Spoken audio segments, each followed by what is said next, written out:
He ruled with an iron fist, controlled every aspect of life, and silenced anyone who dared to oppose him. Nicolae Ceaușescu was more than just Romania's leader. He was its self-proclaimed savior, a man who built a personality cult so powerful that millions were forced to worship him. But behind the lavish palaces and propaganda, his people suffered under crushing poverty and oppression.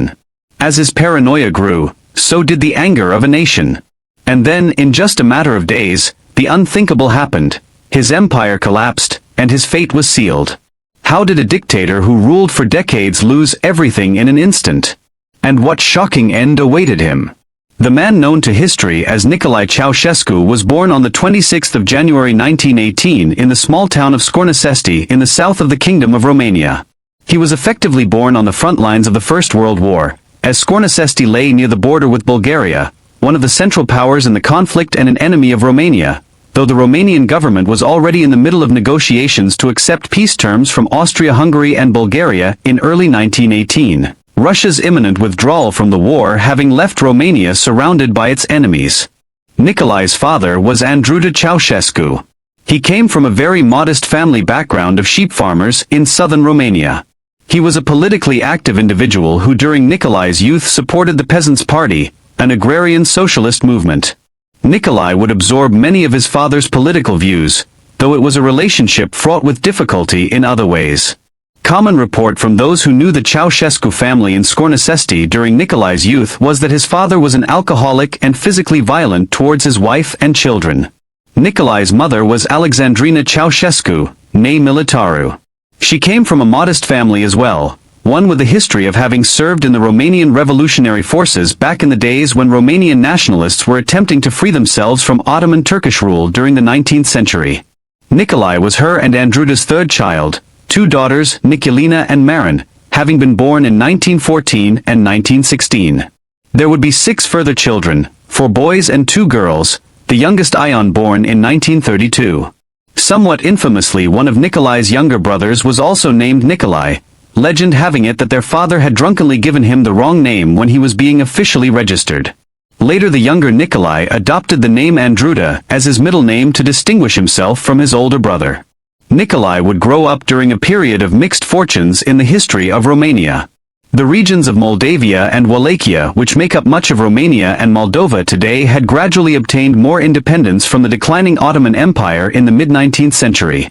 Then in the late 1870s, at the end of one of the most consequential of the many Russo-Turkish wars of the 18th and 19th centuries, Romania and Serbia both acquired full independence from the Turks. 3 years later, in 1881, Romania became the third European country of the 19th century, after Belgium and Greece a half a century earlier, to invite a German prince to become king of their country. King Carol I was a scion of the House of Hohenzollern. He would rule for nearly 3.5 decades and was succeeded by his nephew Ferdinand I, who was on the throne when Nicolae was born. Although the treaty that the Central Powers had imposed in 1918 was punitive, it was soon renounced by Romania, which entered the war again in the dying days of it. Thus, through the newly negotiated Treaty of Trianon of 1920, Romania regained the territory it had ceded 2 years earlier and gained a large portion of Hungary. This meant that unlike in many other European countries, the monarchy in Romania survived the First World War and remained popular. When King Ferdinand died in 1927, it ushered in a period of growing crisis, as his son and heir Carol had previously entered a problematic marriage which saw him bypassed in the succession in favor of his infant son. King Michael I was just 5 years old when he became ruler of Romania. He would be deposed by his own father 3 years later, who became King Carol II. Compounding all of this was the onset of the Great Depression late in 1929, after the Wall Street crash in the U.S. Matters were not helped by the personality of the new king, who in line with the growing extremism of European politics sought to establish a kind of royal dictatorship.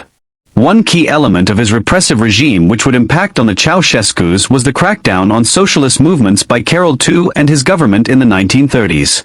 More broadly, ethnic tensions remained in the Balkans as Hungary and Romania still viewed each other as having lands which rightfully belonged to either a Greater Romania or Greater Hungary, while Bucharest also viewed Moldavia and parts of the border region of what had become the Ukrainian Soviet Socialist Republic within the USSR as rightfully being parts of Greater Romania. All of these things would influence the course of Romanian politics in some important ways which would shape Nicolae's life. Nicolae had a tumultuous youth in the Kingdom of Romania. He attended Scornăcești Primary School in the second half of the 1920s, but in 1929 at the age of 11 he fled from home to escape his abusive and alcoholic father. Young Nicolae headed for Bucharest, where he went to live with his eldest sister Nicolina. She was just 15, but had already relocated to the capital to find work and escape the chaos of the Ceaușescu family home. In the capital, young Nicolae soon obtained a position as an apprentice to a shoemaker. His employer, Alexandru Sangelescu, was a member of the Romanian Communist Party, a movement which had emerged in 1921 from the Social Democratic Party as a radical faction, inspired by the Russian Revolution of 1917 and the successes it was achieving in the Russian Civil War by the beginning of the 1920s. The Communists were effectively an illegal movement within Romania, as the government had determined that they would act as a fifth column of the neighboring Soviet Union. Romania was also not an industrialist country, and the communist movement remained small in the 1920s and 1930s. Nicolae soon joined the movement under the guidance of Sangelescu around 1932. Over the next several years he worked as a shoemaker and had frequent brushes with the law, both as a communist agitator and more broadly for various acts of petty crime in Bucharest. In the summer of 1936, after making numerous appearances before the courts over the years, and now being deemed old enough to be fully tried as an adult, he was sentenced to 2.5 years in prison for his activities as a communist agitator. He spent these, for the most part, in the Doftana prison, a prison fortress referred to as the Romanian Bastille that had been built in the late 19th century. Ceaușescu's fortunes and the course of his life would be profoundly impacted on by the events of the late 1930s and early 1940s across Europe. In September 1939 the Second World War commenced when Nazi Germany invaded Poland and Britain and France declared war on Germany in response. At this juncture Romania was not allied to Germany and had maintained its close relations with Britain and France, fostered during the First World War when it had fought alongside those nations. However, Germany's subsequent conquest of France in the summer of 1940 created new political pressures in Romania, and in September 1940 a military coup in Bucharest brought Ion Antonescu to power as the dictator of Romania. The monarchy was retained, although King Carol II was deposed and his son Michael, who by now was a young adult, was restored to the throne as a puppet ruler. Thereafter Romania became one of the staunchest allies of Nazi Germany, particularly so during the invasion of the Soviet Union from the summer of 1941 onwards, an action which Romania hoped to benefit from by acquiring lands in Bessarabia and further north into what is now Ukraine. Of all its allies, even Italy, Romania would commit more troops to the Eastern Front than any other Axis power beyond the Germans themselves, particularly along the southern front in Ukraine and the Black Sea region eastwards towards Stalingrad.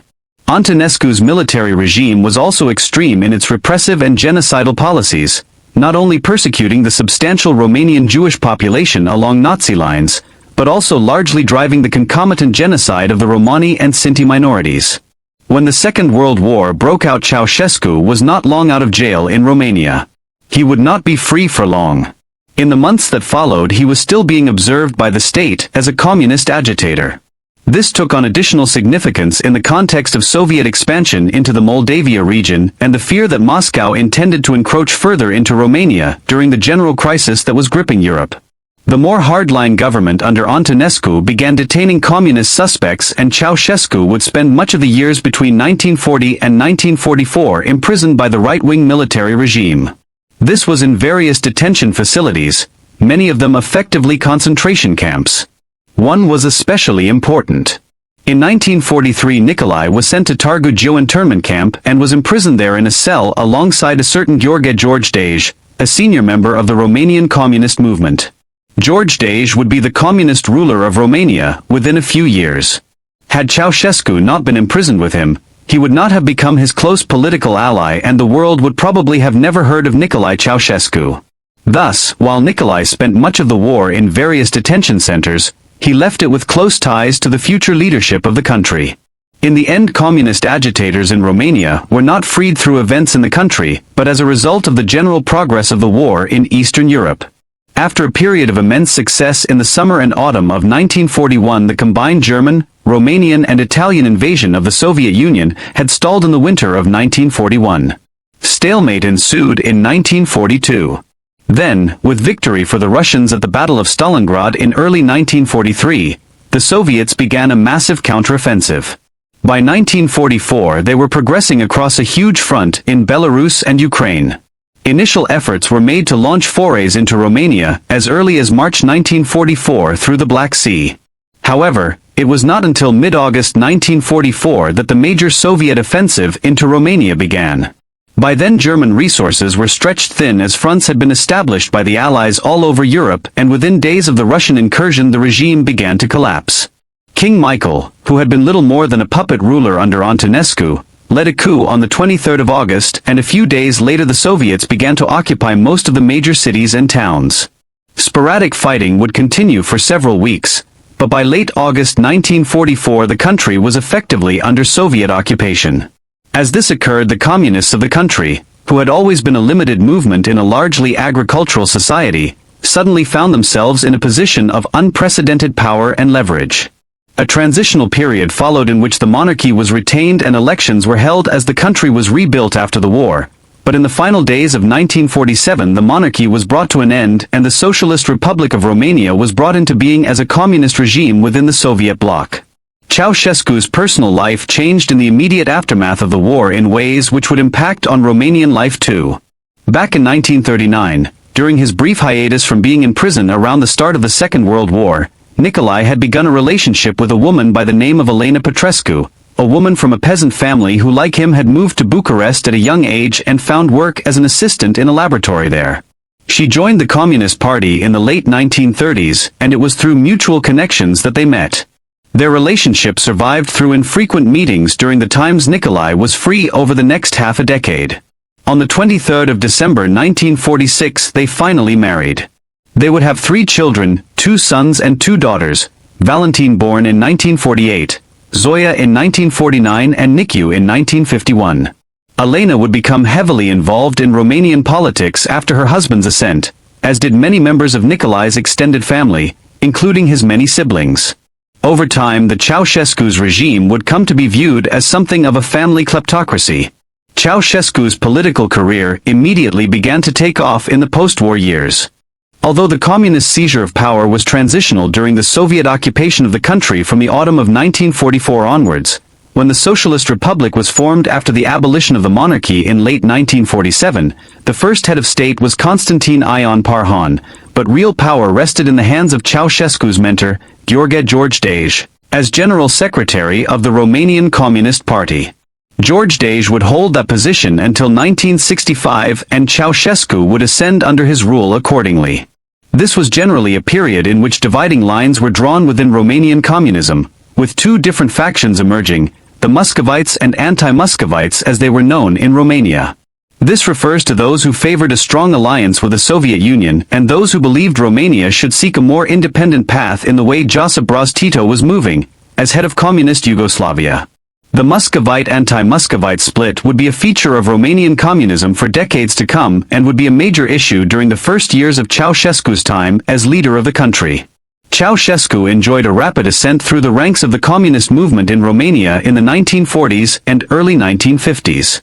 Early on after the war he served as the head of the Union of Communist Youth, a branch of the Romanian movement designed to inculcate many Romanians into communism in the aftermath of the war. This, along with his close relationship with George Dej, acted as a springboard to his selection as a member of the Great National Assembly, the new legislative body created in 1948 following the establishment of full communist rule and which had over 350 members. While this indicated a growing perception of him as an up-and-coming member of the party, the National Assembly had limited practical power. Instead, real authority rested with the Central Committee and individual government ministers. Consequently, it was a major step forward when he was appointed as a secretary to the Minister of Agriculture, followed by the post of deputy minister within the same department in 1949. Then in the early 1950s he was transferred over to the Defense Ministry, and finally in 1952 was made a member of the Central Committee. All of this was a result of the purging of other party members as the anti-Muscovite faction led by George Dej won out over the Muscovite faction. 2 years later Ceaușescu was made a full member of the Politburo, making him at 36 years of age part of the governing body of a dozen or so individuals who controlled the Romanian state. The former apprentice shoemaker had come a long way from his humble beginnings. One major policy which Ceaușescu played a substantial role in during these years in his positions within the Ministries of Agriculture and Defense was the collectivization of agriculture. Collectivization was a policy which had been pioneered in the Soviet Union back in the 1920s. The idea was to create large collective farms that would be run by the state. In theory, this would create more efficient farms which would require less labor, and workers would then be freed up to move into cities and towns and begin working in the factories which the Romanian government was looking to establish. Nearly everywhere it was put into practice. Collectivization led to resistance, as small farmers were reluctant to essentially have their small holdings subsumed into large state-run collective farms.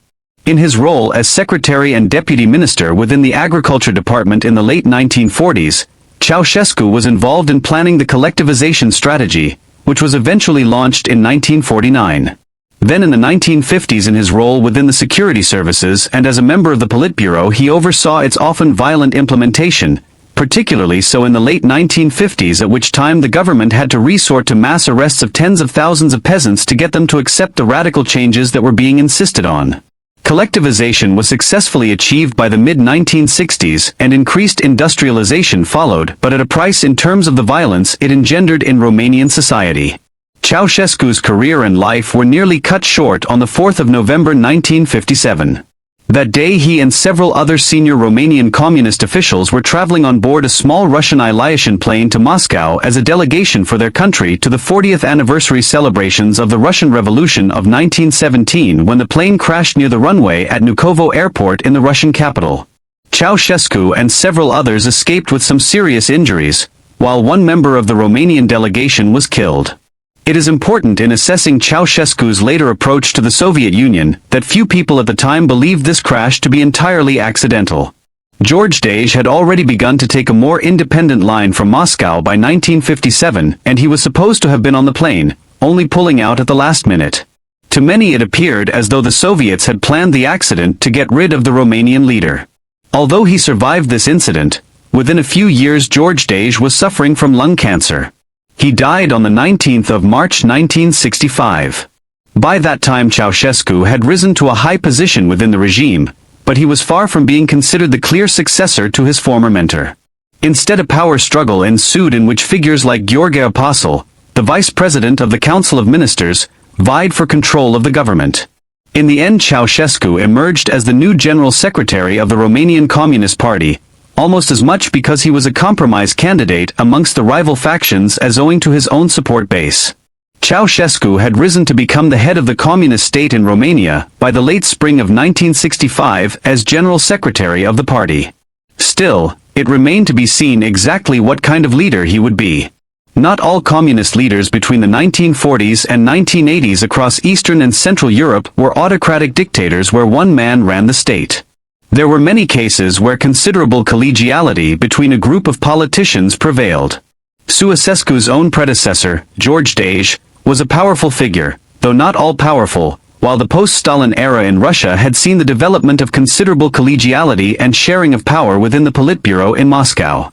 Ceaușescu took things in a different direction by consolidating his control over the Romanian Communist Party after 1965. In December 1967, for instance, he assumed the position of president of the State Council in addition to that of general secretary. As we will see, his moves to split away from the Soviet Union in 1968 further consolidated his grip over Romania as a Stalinist-style dictatorship. Finally, in 1974 Ceaușescu took office as the first incumbent of the newly created office of President of Romania. There were few, if any, challengers to his power from within the party for the next decade and a half. A central feature of Ceaușescu's monopolization of power in Romania in the late 1960s was the manner in which he split from the Soviet Union. In the post-war era, most Eastern European countries had become satellite states of the Soviet Union, and while individuals like Walter Ulbricht and Erich Honecker, the two men who headed the government of East Germany from 1950 down to 1989, were nominally independent, they never exercised untrammeled power free of Moscow's oversight. The debate on Romanian communism's relationship to Moscow, as we have seen, was a constant one in Bucharest through the 1940s and 1950s. Ceaușescu took the most decisive decision in the long history of Soviet-Romanian relations in 1968 when he firmly split from Moscow. The event which brought matters to a head was the Prague Spring of 1968, when the Czechoslovak government under Alexander Dubček attempted to liberalize the country's communist regime only for the Soviets and their Warsaw Pact allies to invade and force the administration to backtrack. For Ceaușescu in Bucharest, these events in Czechoslovakia were an opportunity to push forward his desire to remove Romania from the Soviet sphere of influence. On the 21st of August 1968, Ceaușescu delivered a speech before a crowd of an estimated 100,000 people in Palace Square in Bucharest, in which he denounced the actions of the Soviet government and the Warsaw Pact allies. The speech was a calculated measure to formally split from Moscow and continued the desatellization of Romania from the Soviet Union, which went back to the mid-1950s. Further developments in the late 1960s and early 1970s saw Romania disentangle itself fully from Russia economically. By 1974, Bucharest was refusing to allow the Soviets to build a railway through Romania running from Odessa in Ukraine to Varna in Bulgaria, while Ceaușescu's regime also condemned the Soviet invasion of Afghanistan in the final days of 1979. In the midst of the crises of 1968, as the Prague Spring was being brutally crushed by the Soviet government of Leonid Brezhnev, Ceaușescu calculated that he could use the opportunity to complete the split from Moscow and withdraw from the Warsaw Pact. He did not do this without serious calculation, though. If Romania was to split from Russia, it needed allies elsewhere. Luckily for the regime in Bucharest, there had been a growing divergence ever since the death of Stalin a decade and a half earlier between the Soviet Union and China. Thus, even as relations with Moscow thawed considerably, Ceaușescu was cozying up to Mao Zedong and the government of the People's Republic of China. Indeed, it may well have been that Romania's growing alliance with China was the reason why Brezhnev and the rest of the Politburo in Moscow did not decide on military action against Romania as well in 1968. All of this was clearly attested to on the 3rd of June 1971, when Ceaușescu was on a state visit to Beijing. In a carefully stage-managed conference between Ceaușescu, Mao Zedong and one of Mao's most senior allies, Zhou Enlai, the conversation constantly alluded to the dictatorial approach of Moscow to international communism. In the midst of this, Ceaușescu declared in reference to the Prague Spring, quote, "We were in Czechoslovakia a few days before the invasion, and we met with the party leadership with the working class. There was no danger to socialism. This was all part of the desatellization process of the 1960s and 1970s. An additional component was the manner in which Ceaușescu followed China's lead in beginning to normalize diplomatic relations with the United States from 1971 onwards. A somewhat unexpected element of this from the early 1970s onwards is that Ceaușescu began to emerge as a fairly prominent figure within the non-aligned movement. This had emerged in 1956 through the initiative of numerous countries like India and Tito's Yugoslavia, the goal being to create a third grouping within the Cold War world of neutral countries that were not aligned with either the US and NATO or the Soviet Union and the Warsaw Pact. Although Ceaușescu did not make Romania a major member country of the NLA, he did follow many of its precepts from 1965 onwards and drove forward numerous initiatives which it had spearheaded. For instance, he was anxious to normalize relations between the various countries of the Balkans and to try to put aside the ethnic tensions which had characterized the region since the Ottoman Empire began to decline in the late 18th century. He also steered an independent path on Israel, maintaining relations even after the Six-Day War in 1967 led to the occupation of the West Bank, the Golan Heights and the Sinai Peninsula. Bucharest became notorious too for maintaining cordial relations with right-wing strongmen, notably the regime of Joseph Mobutu in Zaire and Augusto Pinochet in Chile. Finally, when most communist countries refused to participate in the 1984 Summer Olympics in Los Angeles in retaliation for the US-led boycott of the 1980 Moscow Olympics, Romania did not join them and sent a full delegation to LA. While there might have been a more open approach towards foreign relations and Ceaușescu seemed to signal his support for liberalization in Czechoslovakia in 1968, the reality at home in Romania was one of growing censorship, illiberal politics and limited press freedom under his regime. Under the auspices of the General Directorate for Press and Print, the national media was heavily managed to present the official line on almost every issue of public and social policy. Even after 1977, when the Directorate was shut down, censorship simply became slightly less visible, while remaining just as intense. For instance, plays that were performed at the theaters in Bucharest and other cities had to be subjected to a process called vizionare before they were performed publicly. This involved government censors witnessing performances of the plays to make sure that there was no criticism of the government, either directly or using allegory, a common method expressing criticism in a cloaked manner within 20th century authoritarian states. Elsewhere, Ceaușescu made a concerted effort to undermine and criticize Radio Free Europe, a radio station established under U.S. patronage back in 1949. Based out of Munich and designed to deliver uncensored Western media to communist Europe over the airwaves, it reached 55% of the Romanian population who wanted to receive it through transistor radios.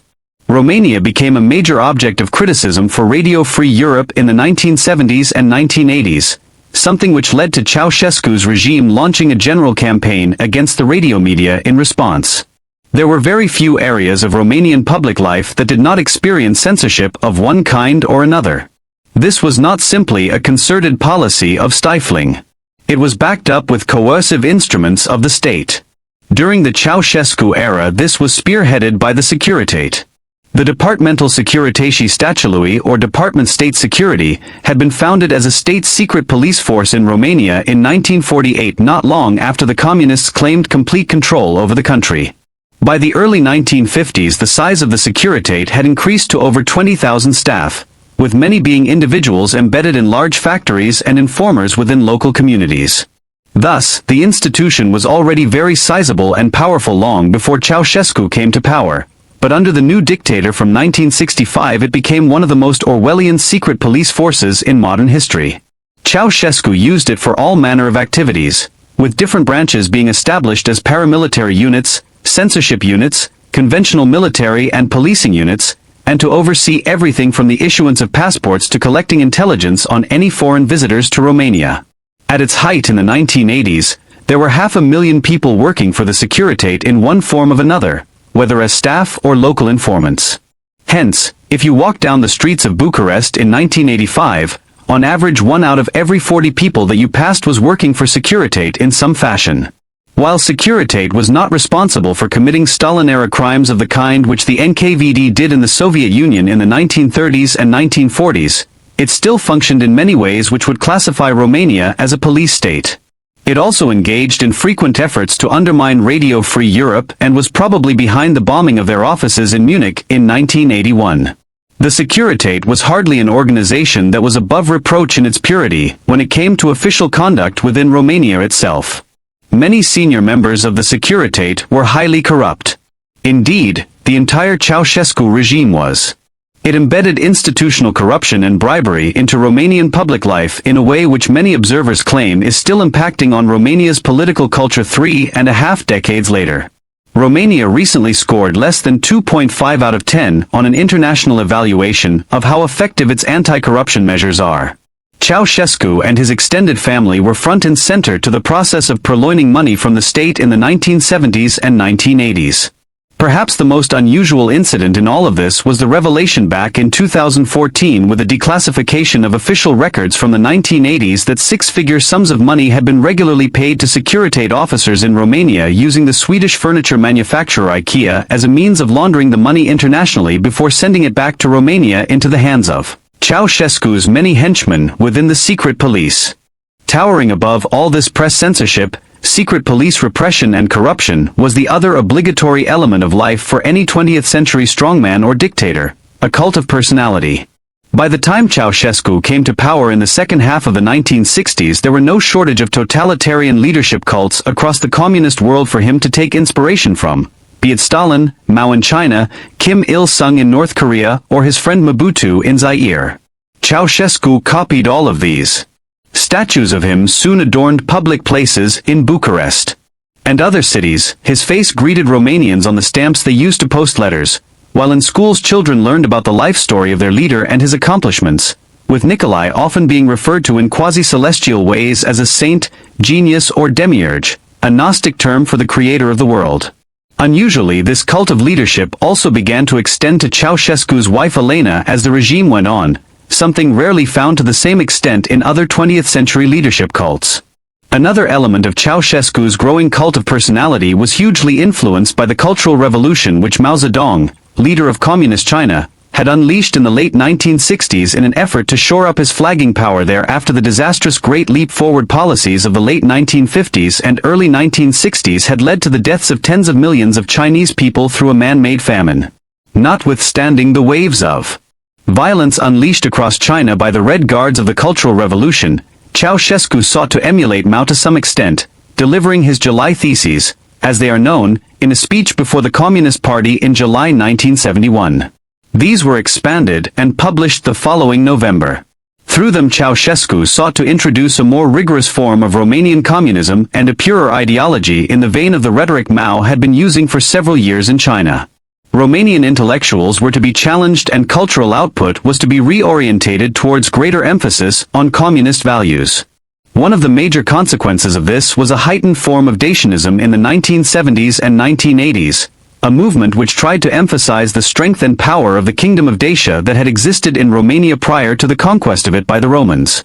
This Dacianism became a feature of Romanian literature and culture during Ceaușescu's era, though thankfully his efforts to mirror the Chinese Cultural Revolution in terms of the violence it evoked did not occur, as scholars estimated between 1 and 2 million people were killed in China as a result of the program. As with the Cultural Revolution, Romania had long sought to emulate other communist countries when it came to its economic policies. In terms of its economic approach, Nicolae had been involved in a central component of this, the collectivization of agriculture in the 1950s. These pre-Ceaușescu years were successful ones for communist Romania in their economic goals. The country experienced industrial growth that surpassed most other countries across the entire continent of Europe. Industrial production increased by over 600% between 1950 and 1964. It all slowed though during Ceaușescu's time as ruler of the country, reflecting the general stagnation of the communist economies of Eastern and Central Europe in the 1970s and 1980s after immense growth in the 1950s and 1960s. In Romania, after a honeymoon period in the mid-1970s when the country's position as a major refiner of oil benefited the economy in the context of the 1973 oil crisis, the rate of GDP growth fell to around 3% by 1980, down from average growth rates of 10% in the 1960s. Despite efforts to boost the economy through the development of an electronics industry, a move which was proving successful in countries like South Korea and Taiwan in the Far East, Romania's economic progress continued to be poor in the second half of Ceaușescu's time as dictator of the country. At the beginning of the 1980s, in response to the country's flagging economic performance, Ceaușescu decided on a new economic policy which did untold damage to the country and the lives of ordinary Romanians. After heavy borrowing to invest in industrial expansion in the 1960s and 1970s, Romania's national debt had grown to over $10 billion by the early 1980s, a figure which might seem small by today's standards, but which was very considerable half a century ago. In 1981, after Romania had been forced to turn to the International Monetary Fund for a loan, Ceaușescu announced that Romania would aim to clear this debt over the next decade or so. The resulting austerity program unleashed huge deprivation across Romanian society. Large price increases were imposed on basic goods and utilities like common foodstuffs, electricity and petrol. This in turn created inflation even as wages stagnated. In tandem with this, the agricultural sector was already in trouble owing to a lack of labor due to decades of enforced industrialization, creating wide-ranging food shortages by the mid-1980s. Several years into the austerity program, people had become used to subsisting on basic foodstuffs like bread, sugar and milk, while meat had become something of a rare luxury for many families across the country. Rationing eventually followed, with calorie intakes limited at around 2,800 calories per day, a reasonably high level, especially by 21st century standards, but hardly in abundance in a time when people were more active, with many working in factories and on farms. Moreover, many people had to walk large distances every day to and from work as petrol rationing was also introduced in the mid-1980s. The radical austerity program was effective in the end, with Romania's national debt being quickly paid off through the 1980s, but it created enormous resentment towards the regime.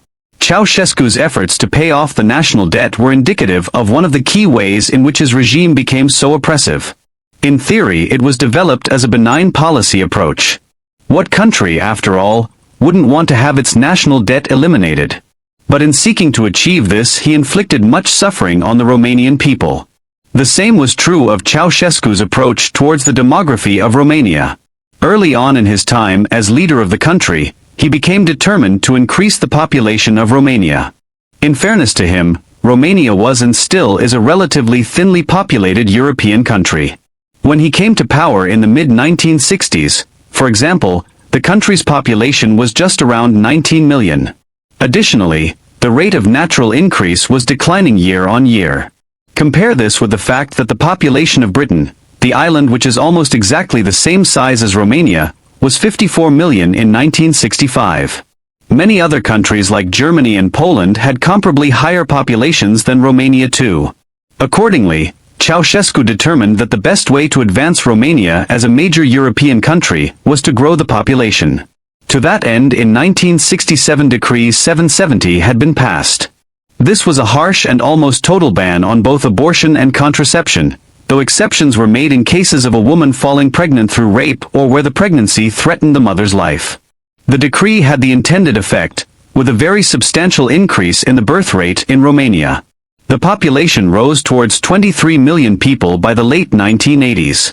Yet longitudinal studies have pointed towards the immense social damage caused by it, whether in terms of the proliferation of illegal and dangerous abortion services in the country or the profusion of orphanages to address the growing problem of Romanian babies simply being abandoned by their parents in the 1970s and 1980s. Photos of malnourished and abandoned children in crowded orphanages in the 1980s were one of the gravest indictments of Ceaușescu's regime. Another point of growing contention in Romania in the 1970s and 1980s was the regime's approach towards the substantial Hungarian minority within the country. The Treaty of Trianon back in 1920 had seen Romania acquire lands in the west from Hungary. While these could legitimately have been claimed to constitute part of a greater Romania, there was still a substantial Hungarian or ethnic Magyar minority in the region, and this ensured that Hungarians have made up 6% or 7% of Romania's population for the last century. Furthermore, these are concentrated in the west of the country in Transylvania, where they form a very substantial minority. Ceaușescu's regime decided on a repressive approach to the Hungarian community. Hungarian was largely prohibited as a minority language, and Hungarian cultural institutions were repressed. More aggressively, there were efforts to break up some of the areas in the west with large Hungarian communities and to disperse these to other regions, while also moving ethnic Romanians into Transylvania. Finally, in some limited instances there was a persecutory campaign launched against Hungarian intellectuals and academics living within Romania. Today, a half a century later, Romanian-Hungarian relations have recovered to some extent, but major damage was done to them in the course of Ceaușescu's time as ruler of Romania. A key element of Ceaușescu's time as dictator in the 1980s was the construction of the Palace of the Parliament. This was an absolutely enormous building project which the regime undertook to construct a new parliament and set of government buildings. It would sit astride the Dealul Spirii hill in the center of Bucharest, and the building would be a testament to Ceaușescu's regime. There is no doubting it was impressive. The palace still dominates the skyline of this section of the Romanian capital. It is one of the heaviest buildings in the world, standing over 270 foot high and with a floor area of nearly 4 million square foot across 12 floors. The weight of it is over 4 million metric tons, and it is the second largest administrative building in the world, trumped only by the Pentagon in the United States. Construction work began in 1984, and it involved hundreds of architects and thousands of workers in the years that followed. Ultimately, the Palace of the Parliament would only be half completed in Ceaușescu's time. It would not be finished until 1997 and cost an estimated $5 billion if price and currency are adjusted. It was an ambitious project and is still a testament to that ambition in the city of Bucharest today, but it was pure folly in 1980s Romania, a country that needed investment into basic services and economic growth, not ostentatious new offices for the members of the government and regime. Ceaușescu's country had become something of an insulated state in the course of his time as ruler of it. However, even as work was being carried out on the Palace of the Parliament in the 1980s, the world was changing around Romania in ways which would soon impact on the country and bring Nicolae's time as dictator there to an end. The decade had begun, ironically enough, with an intensification of the Cold War as Ronald Reagan became President of the United States and adopted a hardline approach to the Soviet Union, most notably through a reigniting of the space race. However, this intense period of the Cold War, one fraught with more danger than at any time since the Cuban Missile Crisis, was just as swiftly followed by a cooling off of tensions as Mikhail Gorbachev became head of the Soviet Union in 1985. Gorbachev was determined to reform the Soviet Union after 2 decades of economic stagnation through policies like glasnost and perestroika, whereby Western ideas would be discussed in a more open framework. Unwittingly, he brought about the destruction of the USSR, as the late 1980s saw communism as an ideology being questioned all over Eastern and Central Europe. By 1988 and 1989 there were opposition movements emerging to the established communist regimes in many countries, and in the autumn and winter months of 1989 a series of events in Central Europe would lead to the fall of the Berlin Wall. These forces of reform and change soon entered Romania. By the late 1980s the economic situation was not good. Ceaușescu's efforts to pay off Romania's national debt, combined with the closed nature of its economy, had damaged domestic growth. This happened at the same time that enormous sums of money were either being corruptly stolen by the regime or else squandered on the palace of the parliament. Hence, when political change swept across Europe in the late 1980s, Romania was primed for unrest. A revolt of sorts had already occurred in November 1987, when upwards of 20,000 workers went on strike and violence erupted in the city of Brașov. It was suppressed eventually, but pointed towards the discontent which was spreading across the country. Through 1988 and 1989 there was an unprecedented level of criticism of Ceaușescu, both amongst opposition groups and within the communist movement itself. Therefore, while the Romanian Revolution is often depicted as having broken out as a sudden surge of violence in December 1989, there was a growing tide of anti-Ceaușescu sentiment and agitation across the country in the years leading up to it. The Romanian Revolution began on the 16th of December 1989 when mass protests began in the city of Timișoara against Ceaușescu and his government. By the end of the day control of the city was slipping into the hands of the insurrectionists, leading Ceaușescu to send in the military the following day. The heavy-handed crackdown on the 17th of December at first seemed to have curbed the unrest, so much so that Ceaușescu flew out of Romania on the 18th to undertake a planned visit to Iran. When he returned 2 days later the situation had declined. Approximately 100,000 workers in Timișoara were now effectively in charge of the city. Moreover, while news of the revolt there had been suppressed by the official media, international news outlets like Radio Free Europe were managing to disseminate news around Romania about what was unfolding in Timișoara. Consequently, when Nicolae gave a speech at a mass event in Bucharest on the 21st in which he tried to re-establish confidence in the regime, it descended into chaos as the crowds interrupted his speech and drowned him out with shouts of protest. In the hours that followed, chaos swept across Bucharest and Romania, with huge numbers of people spilling out around the city and shouting slogans like, "Down with the dictator" and "Death to Ceaușescu" in Romanian. As violence erupted between the security forces and the swelling number of revolutionaries in the city streets on the night of the 21st of December, Ceaușescu tried to impose a brutal crackdown by declaring martial law and ordering tanks into the streets of Bucharest. The Minister of Defense, Vasile Milea, was declared to have committed suicide on the morning of the 22nd after he had been removed from his position for committing treason. What this revealed was that Ceaușescu was losing control of the military, the death knell of any dictator. He should have fled from Bucharest on the night of the 21st. Instead he remained in the city and tried to cling to power. By the following morning he realized that this had been a mistake and ordered helicopters to prepare to airlift him, his wife Elena and others out of the capital. They managed to get to Targovist, but by then word was coming through that the helicopters would be shot down if they tried to carry on further. A final effort to escape by car followed, but they were detained by Romanian police around 3:30 that afternoon. The revolutionaries did not waste any time in placing their former dictator on trial. A military tribunal of senior security officers who just days earlier had been taking orders from Ceaușescu placed the fallen dictator on trial on the 25th of December at Targovist. He was charged with a wide range of crimes, including genocide. Ceaușescu refused to acknowledge the legitimacy of the court and he was quickly found guilty that same day. He and his wife Elena were immediately executed by firing squad just 9 days after the Romanian Revolution had begun as a localized rebellion in Timișoara. Nicolae and his wife's remains were hastily and somewhat secretively buried as soon as the execution had been carried out. Doubts that their alleged grave was actually where they were buried led to their remains being exhumed in 2010, at which time it was confirmed that they were authentic through DNA tests. They were subsequently reburied at Bucharest's Ghencea Cemetery. The former dictator's burial was hastily arranged as those who were driving the Romanian Revolution by that time had other matters on their mind, specifically the formation of a new government and the transition to democracy for the first time in over half a century. Ion Iliescu was voted in as the first post-communist president of Romania, initially on an interim basis and then for a full term which would ultimately last down to November 1996. He oversaw the move to democracy, but the first stages of it were enormously tumultuous, not because of Romania's internal politics, but because the fall of communist regimes all over Eastern and Central Europe was leading to a reorientation of politics all over the continent. This is especially the case for Romania, where its two most significant neighbors, the Soviet Union and Yugoslavia, began fragmenting in the early 1990s into several countries. In the quarter of a century since Ceaușescu's time, Romania has had mixed fortunes.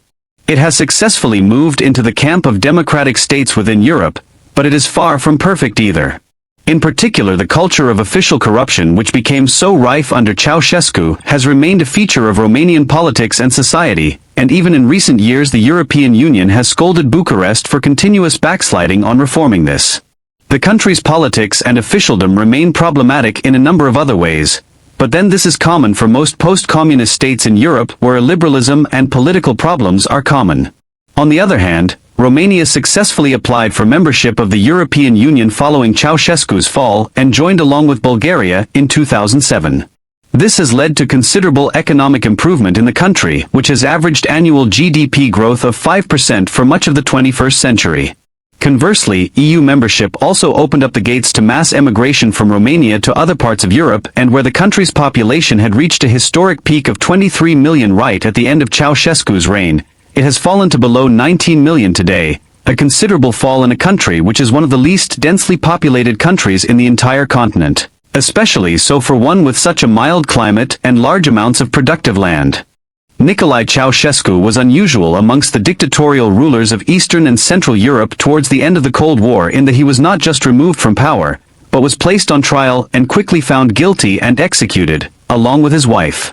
We might ask why this happened. The leaders of other countries like East Germany, Poland and Hungary during the Cold War generally escaped with very little or no punishment at all in the late 1980s and early 1990s as the regimes they had led or worked for collapsed. Some even transitioned into successful political careers in the emerging democracies of the 1990s. This was not the case with Ceaușescu. Yet when we evaluate all the evidence, there is a clear reason why this was so. There was enormous resentment towards the Ceaușescu regime in Romania by the late 1980s. While the economy had been doing well prior to his ascent to power and had continued to do okay into the 1970s, the 1980s were a period of suffering for the Romanian people, as the economy stagnated and an unhealthy obsession with wiping out the Romanian national debt created immense economic problems for ordinary citizens. All of this occurred against the backdrop of censorship, rampant official corruption and the exorbitant expense of building the Palace of the Parliament, a vanity project which contrasted so sharply with the suffering of the ordinary people of Bucharest who watched it being built from 1984 onwards.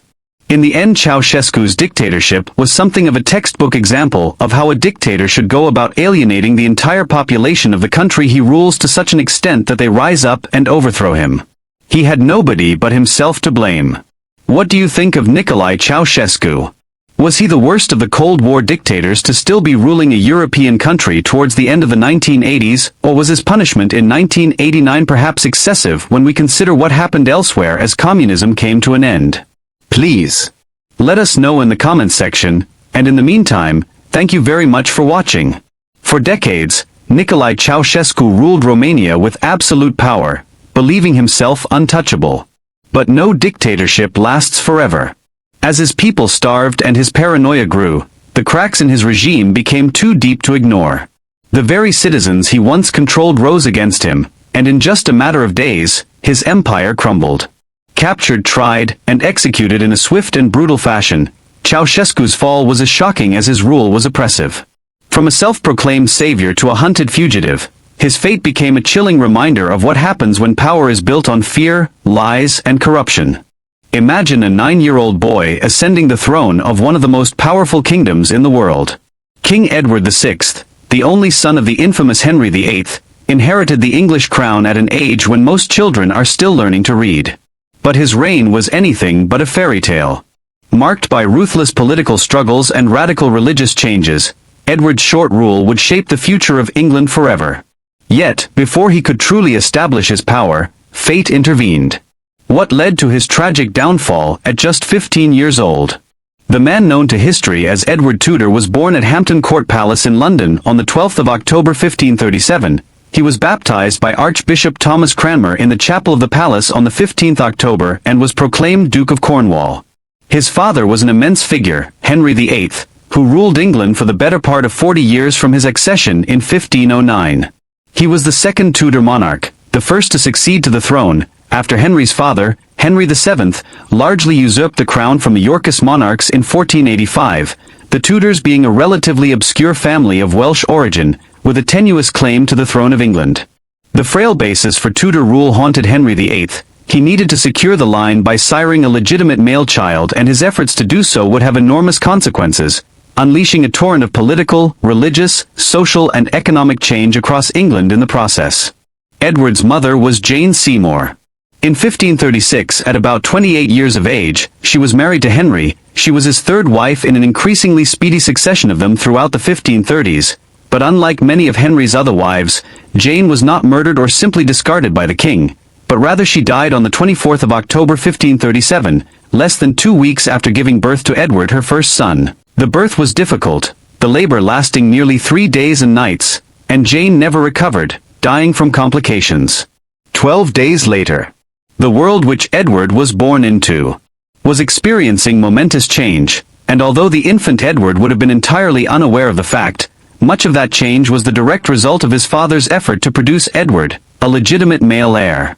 Henry had first married in 1509. His first wife, Catherine of Aragon, was born in Spain. She produced just one child during their long marriage, which lasted until 1533, a daughter, Mary, who was born in 1516. Despite Mary's birth, what Henry really needed was a legitimate male heir born in wedlock and a clear successor to the throne of England, who could cement the Tudor dynasty's grip on the country. His desire to do so partially explains Henry's increasing infatuation from the mid-1520s with Anne Boleyn, a daughter of Thomas Boleyn, an English diplomat and Knight of the Garter. Henry's obsession with marrying and in the late 1520s and early 1530s led him to seek to divorce Catherine, by securing a dispensation from the Pope in Rome, and then splitting with Rome altogether, declaring himself supreme head of the Church of England, and in doing so, he began flirting with the new Protestant faith which had emanated out of Germany in recent years. But Henry was no doctrinal Protestant, a traditional Catholic. He split with Rome in order to further his marital desires and to acquire the great riches of the Church in England, Wales and Ireland.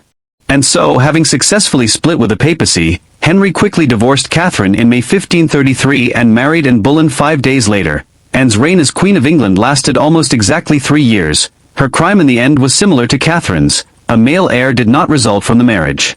When a child came in September 1533, it was another girl, Elizabeth. When a son did not arrive, Henry had his second marriage annulled, on trumped-up charges of adultery and other crimes, and Anne was beheaded on the 19th of May 1536. Yet again Henry did not wait long to acquire a new wife. He married Edward's mother, Jane Seymour, 11 days later. Thus, Jane was Henry's third wife in 3 years, and the quest for a legitimate male heir had seen England split with Rome, as well as the first tenuous moves towards the adoption of Protestantism in England. As an infant, Edward would have been surrounded by women. His wet nurse and dry nurse, his rockers and various other ladies would have taken care of his every need, all overseen by Lady Margaret Bryan, who was in charge of not only Edward but of his half-sisters Mary and Elizabeth also, and in late 1538, his portrait was painted by Hans Holbein the Younger, who presented it to the king as a New Year's gift in January 1539, being given a gold cup in return. From the painting we see the prince had blue/grey eyes and fine blonde hair. Edward's early years were spent at various royal palaces in and around London, such as Hampton Court. His chamberlain was Sir William Sidney and his steward was Sir John Cornwallis. Sidney's task was to, quote, have the keeping, oversight, care and cure of His Majesty's and the whole realm's most precious jewel, the Prince's grace, and to foresee all dangers and adversaries of malicious persons and casual harms to Edward. Access to the young Edward was highly restricted, with no strangers ever allowed to see him, and access being granted according to social rank, and no rank less than a knight was permitted in his presence. As well as this, visitors would be expected to kiss the young boy's hand.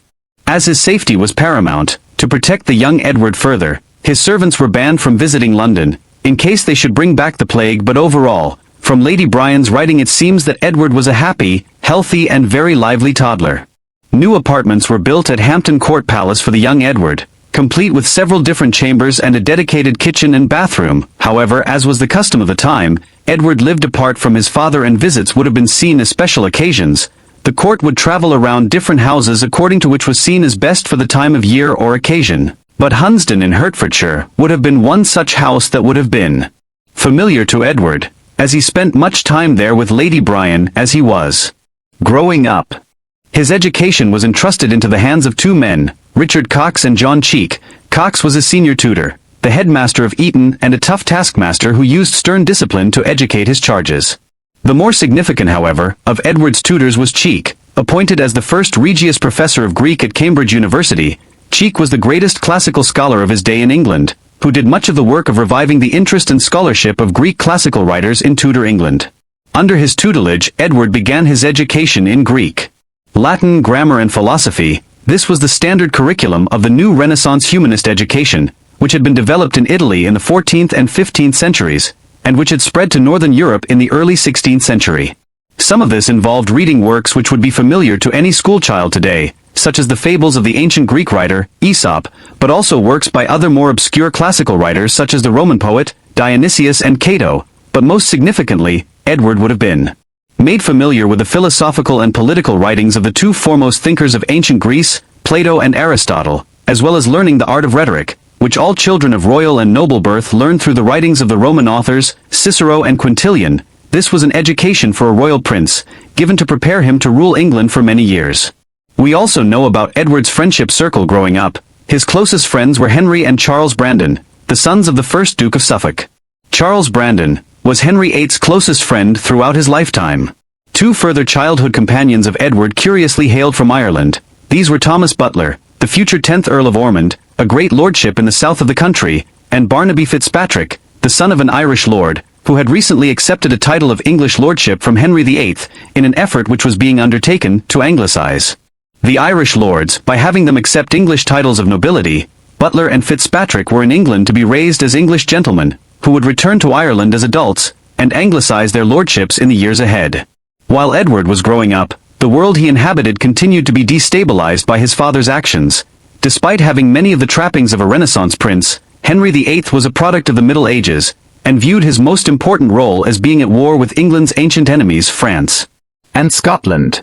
After yet another bout of conflict with Scotland in the early 1540s, Henry agreed to the Treaty of Greenwich with England's northern neighbour on the 1st of July 1543. This sought to facilitate a sustained peace between the two countries by arranging a marriage between Edward, the heir presumptive to the throne of England, and Mary Stuart, popularly remembered as Mary Queen of Scots, and the new Queen of Scotland since the death of her father James V on the 14th of December 1542. At the time the treaty was signed, however, Mary was less than 1 year old, and the marriage to Edward, 5 years her senior, would not be put into practice for many years to come. Henry's desire was to see Scotland united with England through the union, thus making Edward the future king of England and Scotland. However, the Scots, who had agreed to the terms of the Treaty of Greenwich, during a period when their military fortunes were particularly precarious, quickly reneged on the terms of the treaty. As a result, Henry commanded Edward's uncle, Edward Seymour, the Earl of Hertford, to campaign north into Scotland in 1544, with the goal of making the Scots abide by the terms of the Treaty of Greenwich, including Edward's marriage to Mary. The result was a lengthy war with Scotland and their perennial ally, the French, which dragged on for many years into Edward's reign. This conflict, known as the Rough Wooing, not only had a bearing on Edward's future marriage prospects, but would shape England's foreign policy throughout Edward's reign. Edward's father's long and tumultuous reign came to an end on the 28th of January 1547. Henry had suffered a serious injury in a jousting accident in 1536, and experienced many ailments in his later years, brought on by a chronic leg ulcer from this earlier accident, and aggravated by clinical obesity. He was probably also suffering from gout. As such, his death at the age of 55 was ultimately due to many health complications. Henry left his 9-year-old son as King of England and Ireland. Despite marrying 3 further times following the premature death of Edward's mother, Henry had never been able to produce another legitimate child. Consequently, the security of the Tudor regime now rested to a great extent on Edward's shoulders. Henry would have been distraught to have learned that his son's reign would prove short. although in many ways, it was just as eventful and turbulent as Henry's own. Owing to his youth at the time of his accession, Edward's reign was dominated by senior political figures who ruled in his stead. Between 1547 and 1549, one man above all others was the young king's most powerful subject. At a meeting of the most senior political figures and nobles in England, held in the Tower of London on the 31st of January 1547, just days after the death of Henry VIII, it was decided that the new king's uncle, Edward Seymour, would be given this position of seniority within the government. During his nephew's youth, he was to be appointed as both governor of the king and protector of the realm. Seymour was created first Duke of Somerset on the 17th of February 1547, to mark his position of preeminence within the realm. The extent of his power in the early years of Edward's reign can be glimpsed from his array of titles. By the late spring of 1547, Seymour was Duke of Somerset, Earl of Hertford, Viscount Beauchamp, Lord Seymour, Governor of the King, Protector of his people, realms and dominions, Lieutenant General of His Majesty's lands and sea armies, Treasurer and High Marshal of England and a Knight of the Garter. Yet despite his titles and power, Somerset's authority was still derived from the Privy Council, the governing body of over a dozen senior ministers, who ran the government and whom Henry VIII had appointed as the executors of his will. These ministers had granted Somerset his authority in January 1547, and as Seymour would learn in time, these same men could take it away. A number of serious issues confronted England at the outset of Edward's reign. Foremost amongst these was the ongoing war with France and Scotland, which had commenced in 1544 with a rough wooing. Somerset had led the invasion of southern Scotland early in the conflict and in the summer of 1544, had attacked and burned much of Edinburgh. However, thereafter, the conflict had stagnated into an occupation of parts of the border regions of Scotland.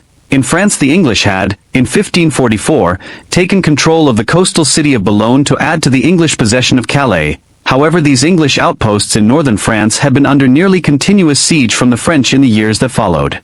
A period of renewed military activity commenced in the summer of 1547, shortly after Edward's accession, again overseen by Somerset, who led an army of nearly 20,000 men north. A significant victory was won over the Scots at the Battle of Pinkie, 9 kilometers east of Edinburgh itself, on the 10th of September 1547, with thousands of Scots killed or captured. In contrast to just a few hundred of Somerset's men, however, the effect of the Battle of Pinkie was to encourage the French to commit to significant military aid, to be given directly to Scotland, resulting in further stalemate in the years ahead.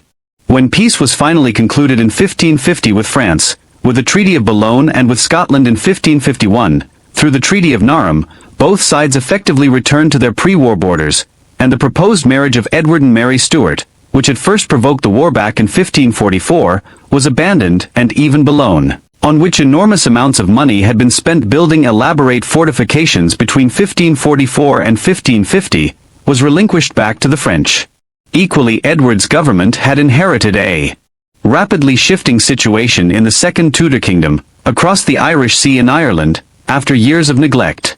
Henry VIII had begun to pay much greater attention to his Irish possession than many of the kings of England had in the 15th century, and owing to that earlier neglect, the crown's position there was quite weak, its authority extending little beyond the city of Dublin on the east coast and its hinterland. Beyond this Pale or March region, Ireland was largely governed by several dozen independent Irish and Anglo-Irish lords, who paid little heed to the English crown's authority, and often conducted raids against English possessions near Dublin. In an effort to reverse this situation, Henry had made himself King of Ireland in 1541, and sought to reform the country through a cheap policy of voluntary Anglicization, but this proved ineffective, and by 1546 the administration in Dublin was embarking on a costly policy of regional military conquest in the Irish Midlands, where England was soon establishing its first major colonies of the early modern period. Somerset's regime was hugely supportive of this strategy, and as with the wars against Scotland and France, he pumped money into the erection of military outposts in Ireland in the late 1540s. However, the results were mixed, and the government in Dublin was soon overseeing a number of costly military conflicts, which were proving impossible to win, against an enemy that engaged in guerrilla-style warfare. Nevertheless, Edward's reign is notable for seeing the introduction of increasingly aggressive strategies of conquest and colonization in Ireland, which would see the country fully reduced to English rule over the course of the 16th century. This aggressive foreign policy during Somerset's protectorate had major implications at home. Henry VIII's wars had ensured that Edward inherited a very poor financial situation in England and Wales, The cost of maintaining large armies on the Scottish border, and particularly in France, had led the regime to begin debasing the English coinage, by reducing the silver purity in English coins. This did not go unnoticed, either at home or abroad, and by Edward's reign it was well known that English coins were no longer worth their face value. Consequently, by the late 1540s inflation was rising at home and internationally.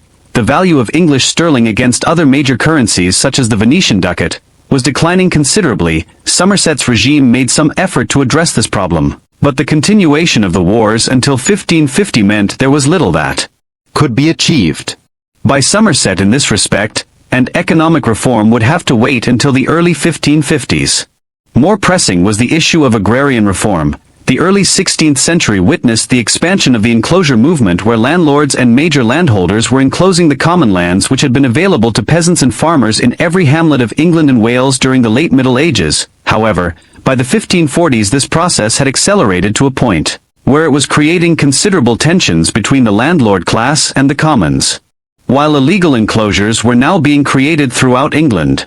Turning his attentions to this matter, on the 1st of June 1548 Somerset issued a proclamation prohibiting illegal enclosures. However, this and efforts to tackle the problem through parliamentary legislation did little to solve the issue, and agrarian unrest continued to grow.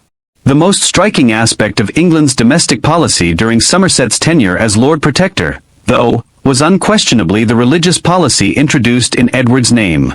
Henry VIII's quest for a divorce from Catherine of Aragon, and subsequent marital difficulties in the 1530s, had driven him into associations with a number of English Protestant theologians at this time, who had exploited Henry's desire to split with the papacy to introduce a number of church reforms, in line with the teachings of Martin Luther and other continental reformers.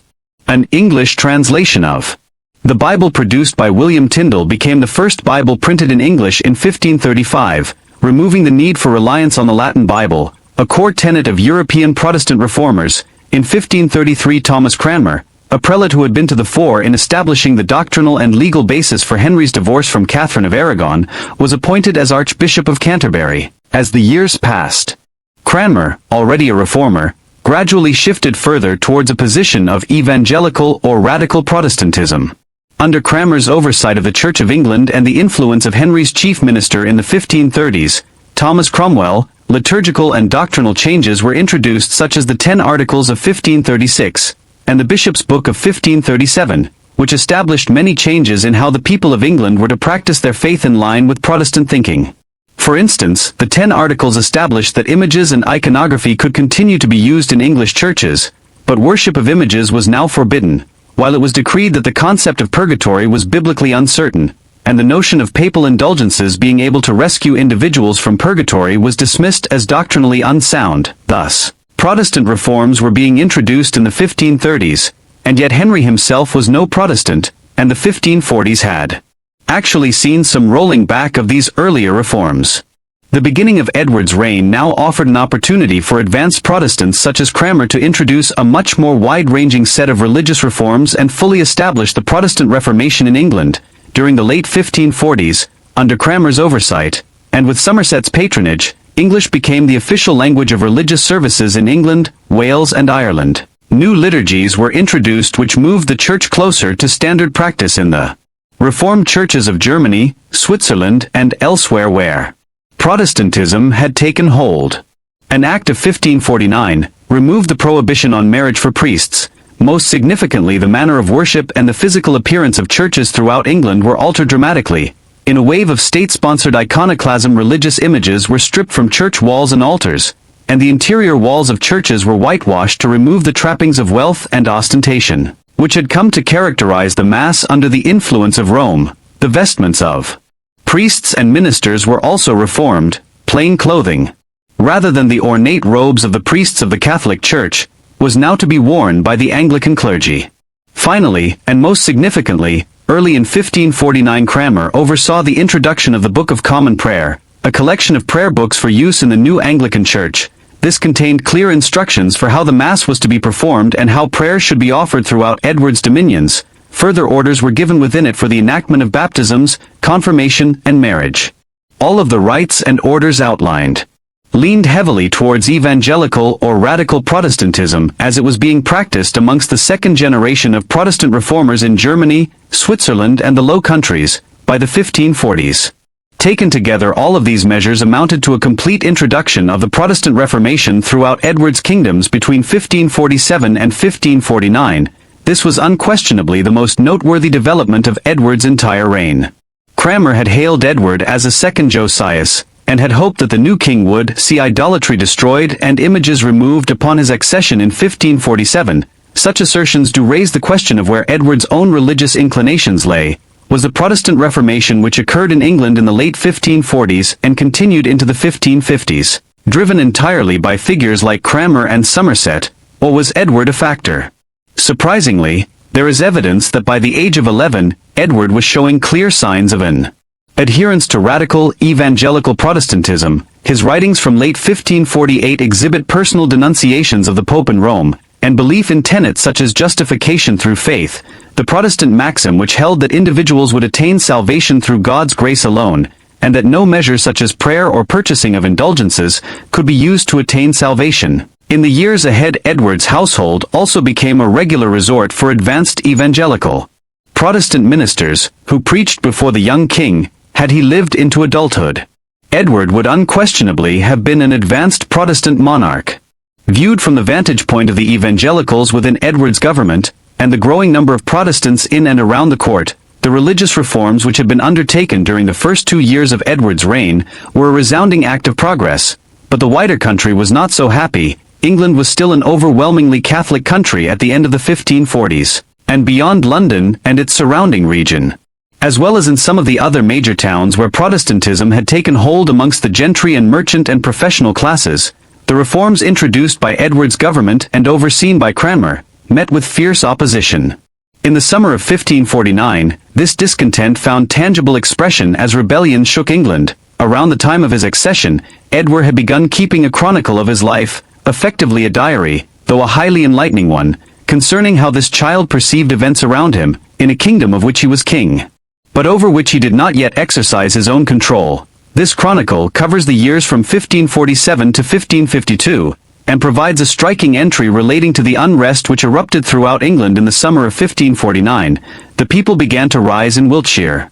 Then they rose in Sussex, Hampshire, Kent, Gloucestershire, Suffolk, Warwickshire, Essex, Hertfordshire, a piece of Leicestershire, Worcestershire, and Rutlandshire. After that they rose in Oxfordshire, Devonshire, Norfolk and Yorkshire.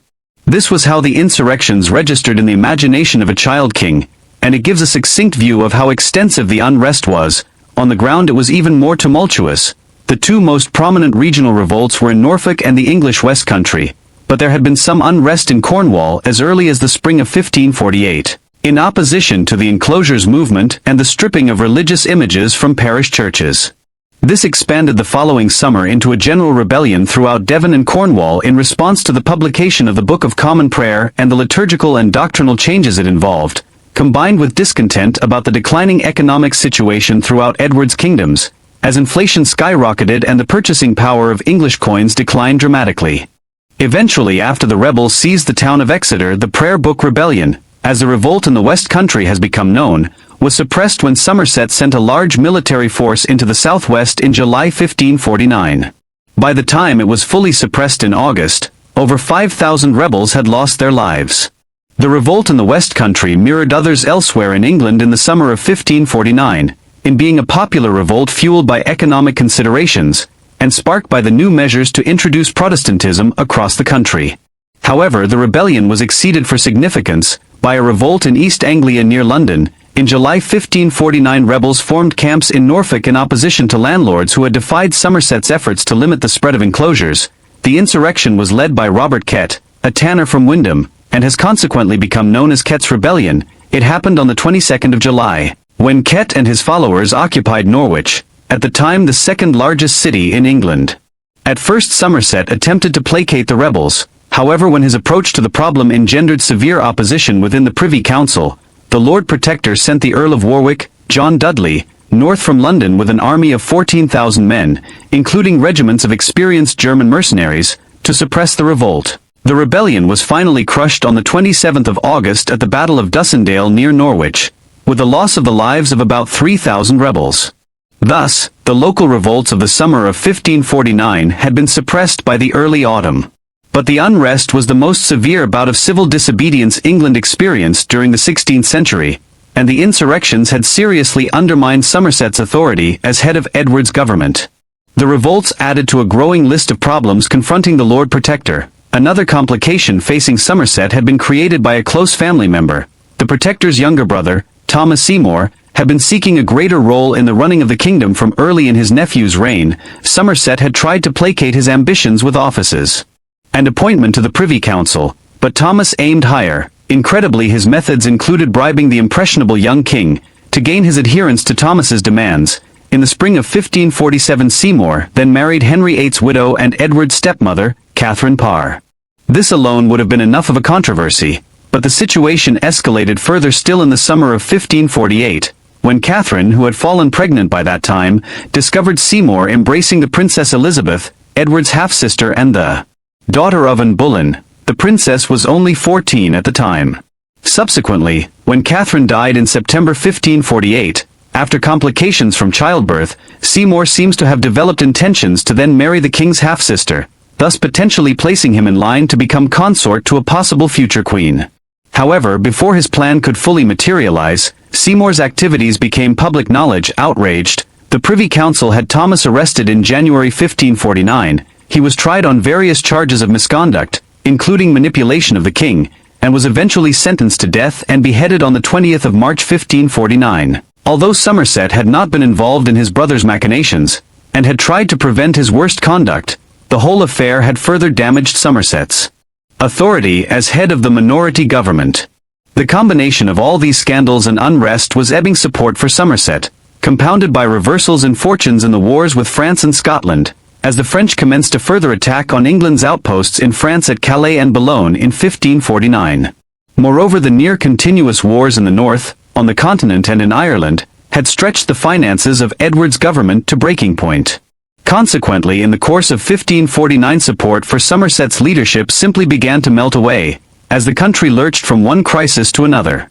This culminated in early October 1549 as the Privy Councillors, many of whom were the executors of Henry VIII's will and the guardians of the kingdom during Edward's minority, made it clear that Seymour no longer had their support.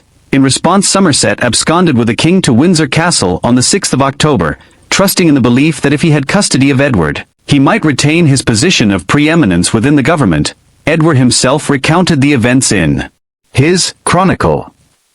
The council, about 19 of them, were gathered in London, thinking to meet with the Lord Protector, and to make him amend some of his disorders. He, fearing his state, caused the Secretary Sir William Paget in my name to be sent to the Lords, to know for what cause they gathered their powers together, and if they meant to talk with him, that they should come in peaceable manner. A 5-day standoff followed, but Somerset had miscalculated. By leaving London for Windsor, the Duke had retained custody of Edward, but he had effectively left the Privy Council with control over the army and the Crown Ordnance in the Tower of London. Eventually, realizing his cause was lost, Somerset surrendered on the 11th of October. Somerset was confined to the Tower in the aftermath of the events of October 1549. He was formally removed from his position as Lord Protector of the realm by Act of Parliament in January 1550, and stripped of his other offices. However, despite some calls for him to be tried and executed for his actions, he was given his freedom. Indeed, in the course of 1550 and early 1551, the Duke was partially rehabilitated and restored to some of his lands and offices, including membership of the Privy Council.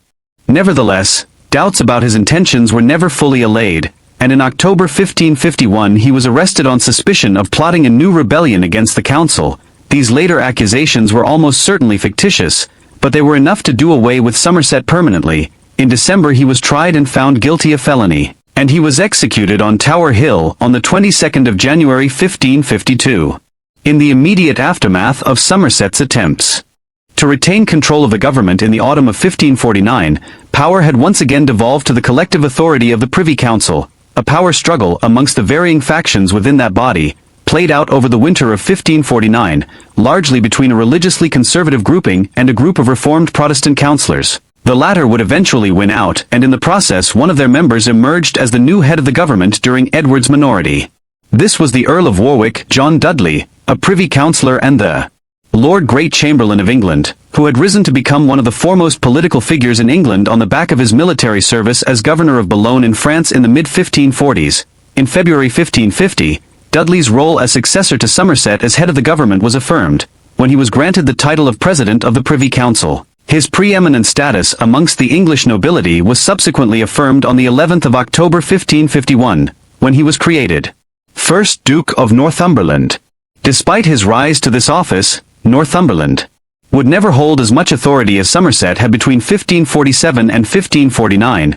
This was partly the result of the council being unwilling to place as much trust in one individual as Somerset had been granted in 1547, but also a change in the king himself. There are signs that by 1551, as Edward moved into his teenage years and developed his own awareness and determination to rule, he increasingly began imposing his own stamp on the government. There is, for instance, evidence of his disagreement with members of the Privy Council from this point onwards, and letters in which he forthrightly rebukes senior officials and councillors for their conduct, a demonstration of his increasing awareness of his own royal authority. For instance, when John Hooper was being confirmed as Bishop of Gloucester in July 1550, Edward personally crossed out all reference to the saints in the version of the Oath of Supremacy appended to the documentation. As one of the foremost historians of Tudor England, Dermot McCulloch, has noted, this was a Henry VIII in the making. This newfound independence was mirrored in the extant images of Edward at the time. In 1551 he sat for a portrait painted by Guillaume Scrots which is found in the Louvre Museum in Paris today. Here Edward's gaze is becoming more mature than in portraits of him from the late 1540s. He stands confidently, his hand resting on the pommel of his rapier, his confidence in his monarchical authority beginning to show. Northumberland would have had a much more difficult time simply trying to act as though he could ignore Edward in the early 1550s, as Somerset had been able to do just a few years earlier. This increasingly personal rule was not as eventful as had been the years of Somerset's protectorate. With the end of the war with France and Scotland in peace under the Treaty of Boulogne in 1550, the wars which had lasted virtually without interruption throughout the 1540s came to an end. The major concern in their aftermath was to get the government's finances back in order, and to attempt to remedy the many economic and social problems which had caused the revolts in the summer of 1549. By the time Northumberland took control of the government, the crown had debts of £300,000, an enormous sum for its time. Inflation had risen by about 75% since the start of Edward's reign, and the exchange rate of sterling had virtually collapsed. To combat these problems, Northumberland, with Edward's backing, took a multi-pronged approach. Firstly, the Treaty of Boulogne contained a clause that in return for relinquishing the town of Boulogne back to the French, Henri II's government in Paris would pay £180,000 to England. This made substantial inroads into paying for the wars which had ended in complete stalemate by 1550, and significantly reduced the national debt. Secondly, efforts were made to reform the coinage and improve the currency valuation. For this, Northumberland acquired the services of a brilliant young London financier, Thomas Gresham, who reformed the mint, and thereafter coins were issued which were not seriously debased, as they had become in the 1540s. Gresham also oversaw the implementation of various measures to improve the value of the pound sterling on the Antwerp Bourse, the main stock exchange of Northern Europe in the mid-16th century. By employing these measures, Gresham, the man who would go on to establish the Royal Exchange in London, some years later, did much to put the finances of Edward's government back on track. Attempts to allay the social tensions which had partly caused the revolts of 1549 met with more mixed success. While some efforts were made to reform county administration through measures such as the regularization of the appointments of Lord Lieutenants, it is hard to assess how effective these measures were. It may simply have been the case that the worst of the unrest had already spent itself in 1549, and that the outbreak of severe bouts of the sweating sickness across England in 1551 and 1552 simply limited the capacity for the kind of social congress which was needed to produce further regional unrest and revolts closer to home for the king. The outbreak of this sweating sickness, most likely a hantavirus of some kind, robbed Edward of two of his closest childhood friends. In 1551, as Henry and Charles Brandon both succumbed to this disease on the 14th of July 1551. Finally, Northumberland's tenure as head of the government was marked by a steady continuation of the Protestant religious settlement, arrived at during the Somerset years.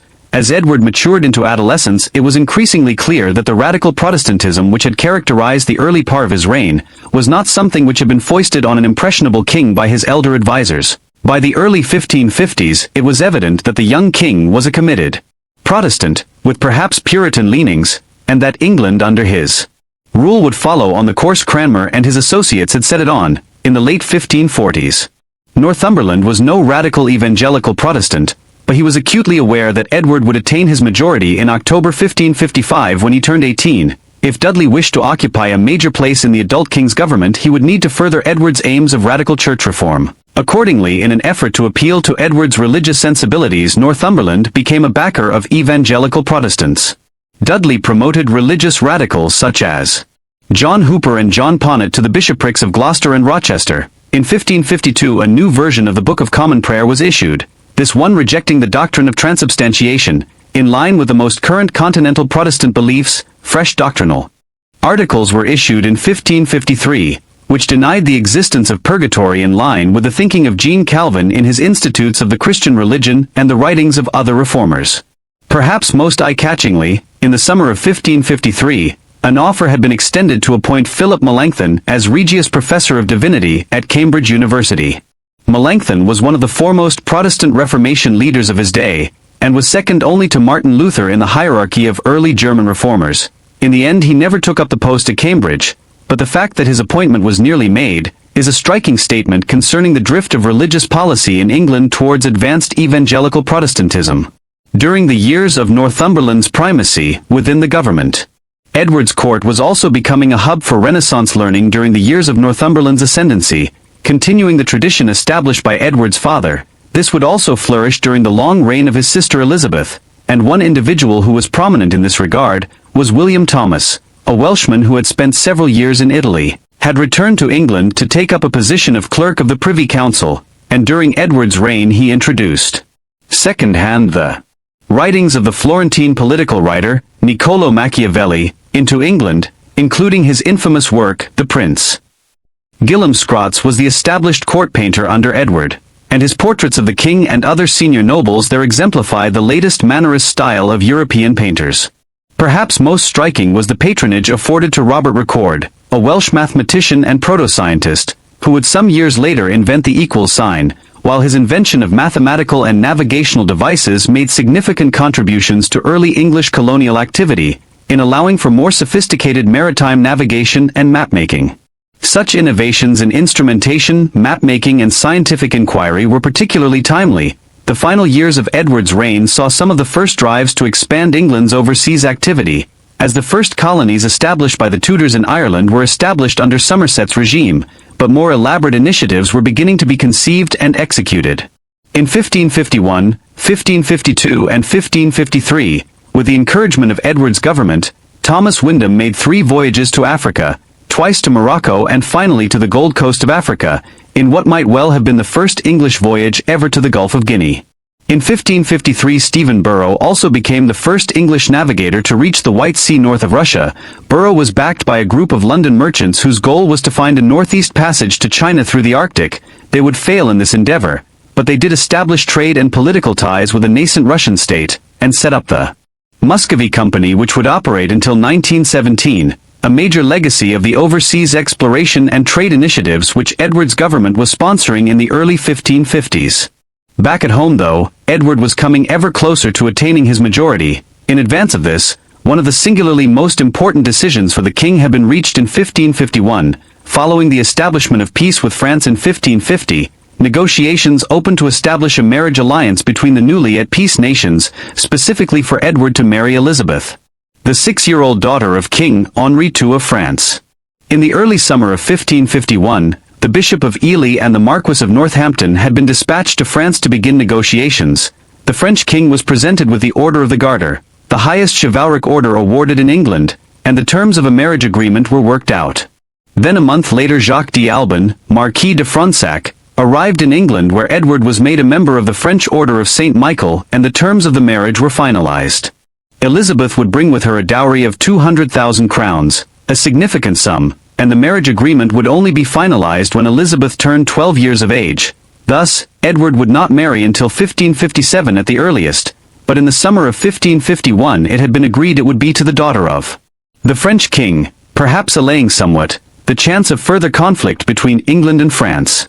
But Edward was not to marry the French king's daughter, nor anyone for that matter. In 1553 his reign was cut short in his youth. Following the end of the Christmas celebrations at court in January 1553, Edward had fallen ill with flu-like symptoms. His condition deteriorated over the coming weeks, but by early March his health seemed to be improving, and he resumed some work in the spring. Although not fully recovered, this period of relative stability persisted until early May 1553, then however things deteriorated quickly. By late May the king's hands and feet were swelling, and he was coughing up large amounts of black bile.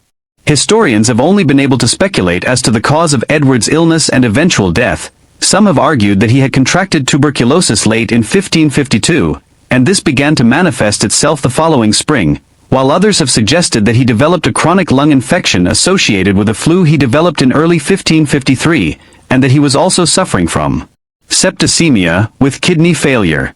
Whatever the cause of Edward's illness, he was clearly dying by May 1553, and the rumors were rife, not just in England but throughout Europe to this effect. The Protestant king's death was imminent, and the next in line to succeed him was his half-sister, Catherine of Aragon's daughter, Mary, a pious Catholic. Yet Mary's succession was not assured. At some time in the early spring of 1553, as his illness took hold, Edward had begun work on a short document with a major significance. This was entitled My Device for the Succession. In it Edward had outlined his desire that should he die his half-sisters, Mary and Elizabeth, would be passed over, and the succession would descend on Frances Grey and her daughters. Frances was the daughter of Charles Brandon, Henry VIII's lifelong friend, and Mary Tudor, the late king's sister and Edward's aunt. Thus, Frances Grey and her daughters had a strong claim to the throne. Yet there was a lot of politics to this. Beyond mere blood claims, Edward's government was clearly trying to prevent Mary Tudor from ascending to the throne. If she did, the Protestant religious settlement which had been fought so hard for during Edward's reign, would be overturned and England's church plunged back under the control of the papacy in Rome. Accordingly, the Grey family were identified as a means of blocking Mary's route to the throne. The situation evolved further in the early summer of 1553, as Edward's illness became fatal. On the 21st of May 1553, Frances Grey's eldest daughter, the 12-year-old Jane Grey, was married to Guilford Dudley, one of Northumberland's sons. Just days later, Edward's device for the succession was amended to now acknowledge Jane specifically as his heir. As a result, the Protestant regime would be secured and overseen by Jane Grey as Queen of England, and with Northumberland leading the government. Despite Northumberland's shadow hanging heavily over these developments, Edward's role in devising the succession arrangement cannot be overlooked. The device is written and corrected in the king's own handwriting, and by 1553 he was a 15-year-old with his own thoughts and initiatives, rather than the impressionable child of the late 1540s, and so there is every reason to believe that it was Edward's wish for Jane Grey to succeed him. The device would quickly have to be consulted. In June 1553 the king's health deteriorated rapidly. On the 10th of June 1553 his doctors gave him 3 days to live. He survived for 4 more weeks, enduring a horrific final illness, during the last 2 weeks of which his hair and nails were falling out, and he had difficulty breathing, when he finally died on the 6th of July 1553. It must have been a relief to the king himself, and those who had watched him for weeks on his deathbed at Greenwich Palace. In the aftermath of his death, England was plunged into a succession crisis. Northumberland and his supporters now moved to install Jane Grey as queen. On the 9th of July she was proclaimed as Edward's successor, but Dudley and his confederates had badly misjudged Mary Tudor's determination to claim the throne. Marching south from Hertfordshire towards London, Mary gathered supporters for her proclaimed Catholic cause. It was successful. On the 19th of July, a faction within the Privy Council in London, led by Henry Fitzalan, 19th Earl of Arundel, switched their support from Jane to Mary, on the basis that Edward's device had not been fully established in law. Jane was imprisoned and Northumberland was executed for treason in August.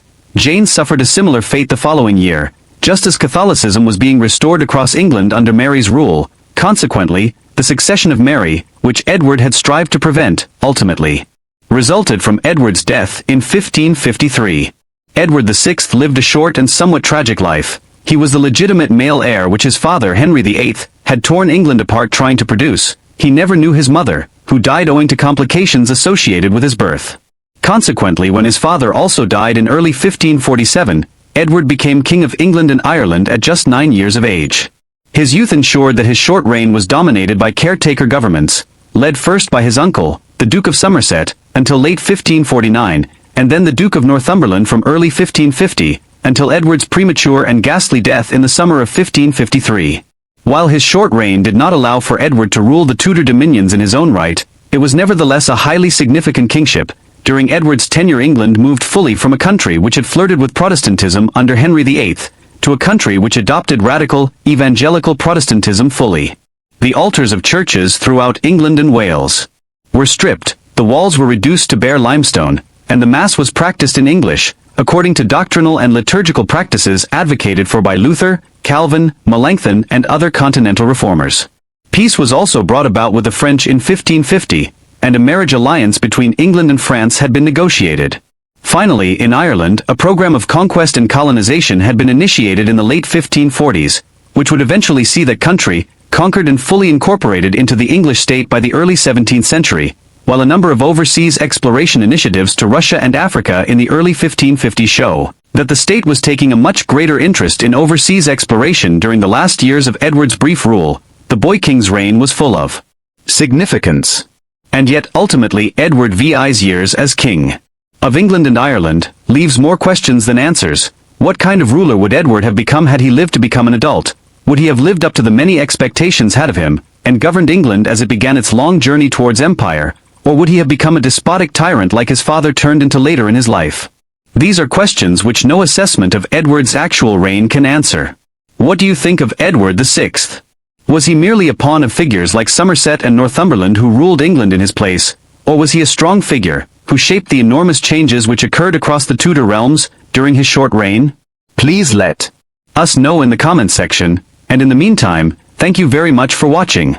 King Edward VI's reign was brief but transformative. Despite his young age, his rule pushed England deeper into Protestant reforms, leaving a lasting impact on the nation's religious identity. However, his fragile health proved to be his greatest enemy.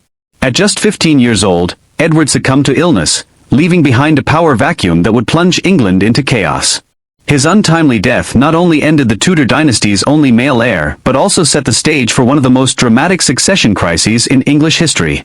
Though his time on the throne was short, Edward VI's legacy continues to shape England's past and present.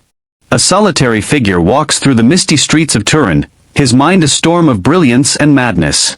His mustache bristles in the cold air as he clutches a worn notebook, its pages filled with words that would change the course of Western thought. Friedrich Nietzsche, a man both ahead of his time and completely forsaken by it. His ideas would later be twisted, misinterpreted, and used to justify atrocities he never intended. But what if the world had truly understood him? What if his warnings had been heeded? Nietzsche was more than just a philosopher. He was a prophet of the modern age, foreseeing a crisis that would shake the foundations of civilization itself. He declared that God is dead, but this was not a celebration, it was a warning. The world, he feared, was heading toward an abyss of nihilism, where morality, purpose and meaning would crumble. And yet, few understood the depth of what he was saying. Even fewer grasped how his own life mirrored the chaos of his philosophy. Born into a strict religious household, Nietzsche was destined to be a pastor like his father. Instead, he abandoned faith and walked a path that led him into intellectual isolation. He became an outsider, a man whose ideas were too radical for his time, yet too accurate to be ignored. He saw the coming of wars, the rise of totalitarian regimes, and the emptiness of a world that had lost its belief in higher values. His words burned like fire, sometimes poetic, sometimes brutal, but always unsettlingly true. But who was the real Nietzsche? A madman? A misunderstood genius? Or both? As we unravel his life, we will step into the mind of a man who dared to challenge the very foundations of human belief. We will witness his triumphs, his suffering, and his tragic descent into insanity. And in the end, we will ask ourselves, was Nietzsche right? Have we ignored the warnings of the man who saw too much? Friedrich Wilhelm Nietzsche was born on October 15, 1844, in Rocken, a small village in Prussia. His arrival into the world seemed destined for greatness. He was born on the 49th birthday of King Friedrich Wilhelm IV, after whom he was named. But fate had its own plans. His father, Karl Ludwig Nietzsche, was a Lutheran pastor and a deeply religious man. He believed his son was a gift from God, meant to follow in his footsteps and spread the word of faith. Little did he know that this child would grow up to declare that God is dead and become one of the most controversial thinkers in history. Tragedy struck early. When Nietzsche was just 4 years old, his father fell ill with a mysterious brain disease that left him blind and delirious before taking his life. Less than a year later, Friedrich's younger brother, Joseph, also died. These losses shattered the family, leaving Friedrich to grow up in a household of women. His mother, Franziska, his sister, Elizabeth, and his two aunts. In this strictly religious and conservative environment, Nietzsche was a quiet, deeply introspective child.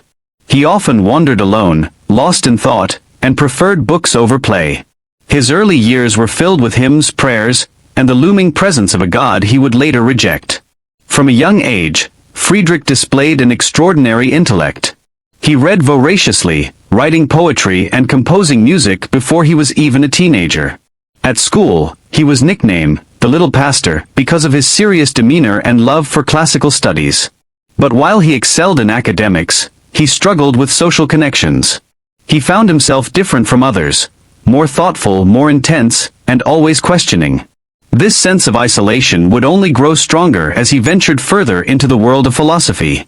By the time he was 14, Nietzsche had earned a scholarship to Schulpforta, one of the most prestigious boarding schools in Germany. Here, he was introduced to classical literature, history, and, most importantly, philosophy. He devoured the works of the ancient Greeks, particularly those of Plato and Aristotle, but he also became fascinated by the darker, more tragic elements of human existence. He was drawn to the Greek tragedians, whose stories of gods and fate reflected his own inner turmoil. It was during these years that Nietzsche began to question his faith. The more he studied philosophy, the more he found himself at odds with the religious beliefs he had been raised with.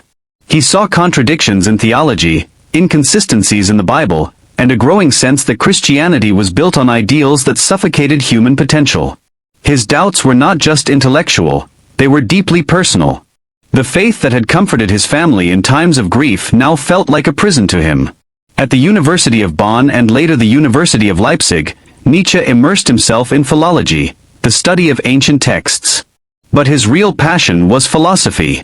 He discovered Arthur Schopenhauer's The World as Will and Representation, a book that would change his life. Schopenhauer's pessimistic view of existence, that life was driven by a blind, irrational force and filled with suffering, resonated with Nietzsche's own struggles. It was a revelation. He realized that he was not alone in his disillusionment, and for the first time, he saw a path beyond religion. This period also marked another defining influence, Richard Wagner. The legendary composer became a mentor and father figure to Nietzsche. Wagner's grand operas, infused with mythology and raw emotion, fascinated him. For a time, Nietzsche believed Wagner's music embodied the heroic, life-affirming spirit that he longed for. But this friendship, like many in Nietzsche's life, would later unravel in bitterness and disappointment. By his early 20s, Nietzsche had already begun shaping the ideas that would define his work. He saw himself as an outsider, a man set apart from the world by his intellect and his refusal to accept easy answers. He no longer believed in God, but he had not yet found what could replace that lost faith. The seeds of his philosophy were planted in these early years, growing from the pain of loss, the weight of isolation, and an insatiable hunger for truth. Little did the world know that this quiet, brooding young man would one day shake the very foundations of Western thought. By the age of 24, Friedrich Nietzsche had already accomplished something extraordinary. Without even finishing his doctorate, he was offered a professorship in philology at the University of Basel in Switzerland, a position that was usually reserved for older, more established scholars. This was an unprecedented achievement, and it marked the beginning of Nietzsche's public intellectual career. He was young, brilliant, and ambitious, but there was one problem. His true passion was no longer philology. His mind was consumed by philosophy, and he was growing restless in the academic world. During his time in Basel, Nietzsche deepened his relationship with Richard Wagner. He spent long hours at Wagner's home, absorbed in discussions about art, philosophy, and the rebirth of German culture. Wagner saw Nietzsche as a young disciple, a brilliant mind who could help shape the intellectual world. And at first, Nietzsche was enchanted. He believed Wagner's music embodied the spirit of the ancient Greeks, a raw, life-affirming energy that could rescue European culture from its decay. But Nietzsche was never one to follow blindly. As much as he admired Wagner, he began to see the cracks in his ideology. Wagner's growing nationalism, his increasing association with Christianity, and his self-mythologizing tendencies started to bother Nietzsche. Slowly but surely, the bond between them would begin to break. During this period, Nietzsche published his first major work, The Birth of Tragedy, 1872. It was unlike anything his academic peers had ever seen. Instead of a dry, technical analysis of Greek tragedy, Nietzsche argued that the Greeks had achieved greatness through a balance between two opposing forces, the rational, ordered Apollonian and the chaotic, passionate Dionysian. He claimed that modern society had lost touch with the Dionysian spirit, leading to cultural and intellectual stagnation. The book was bold.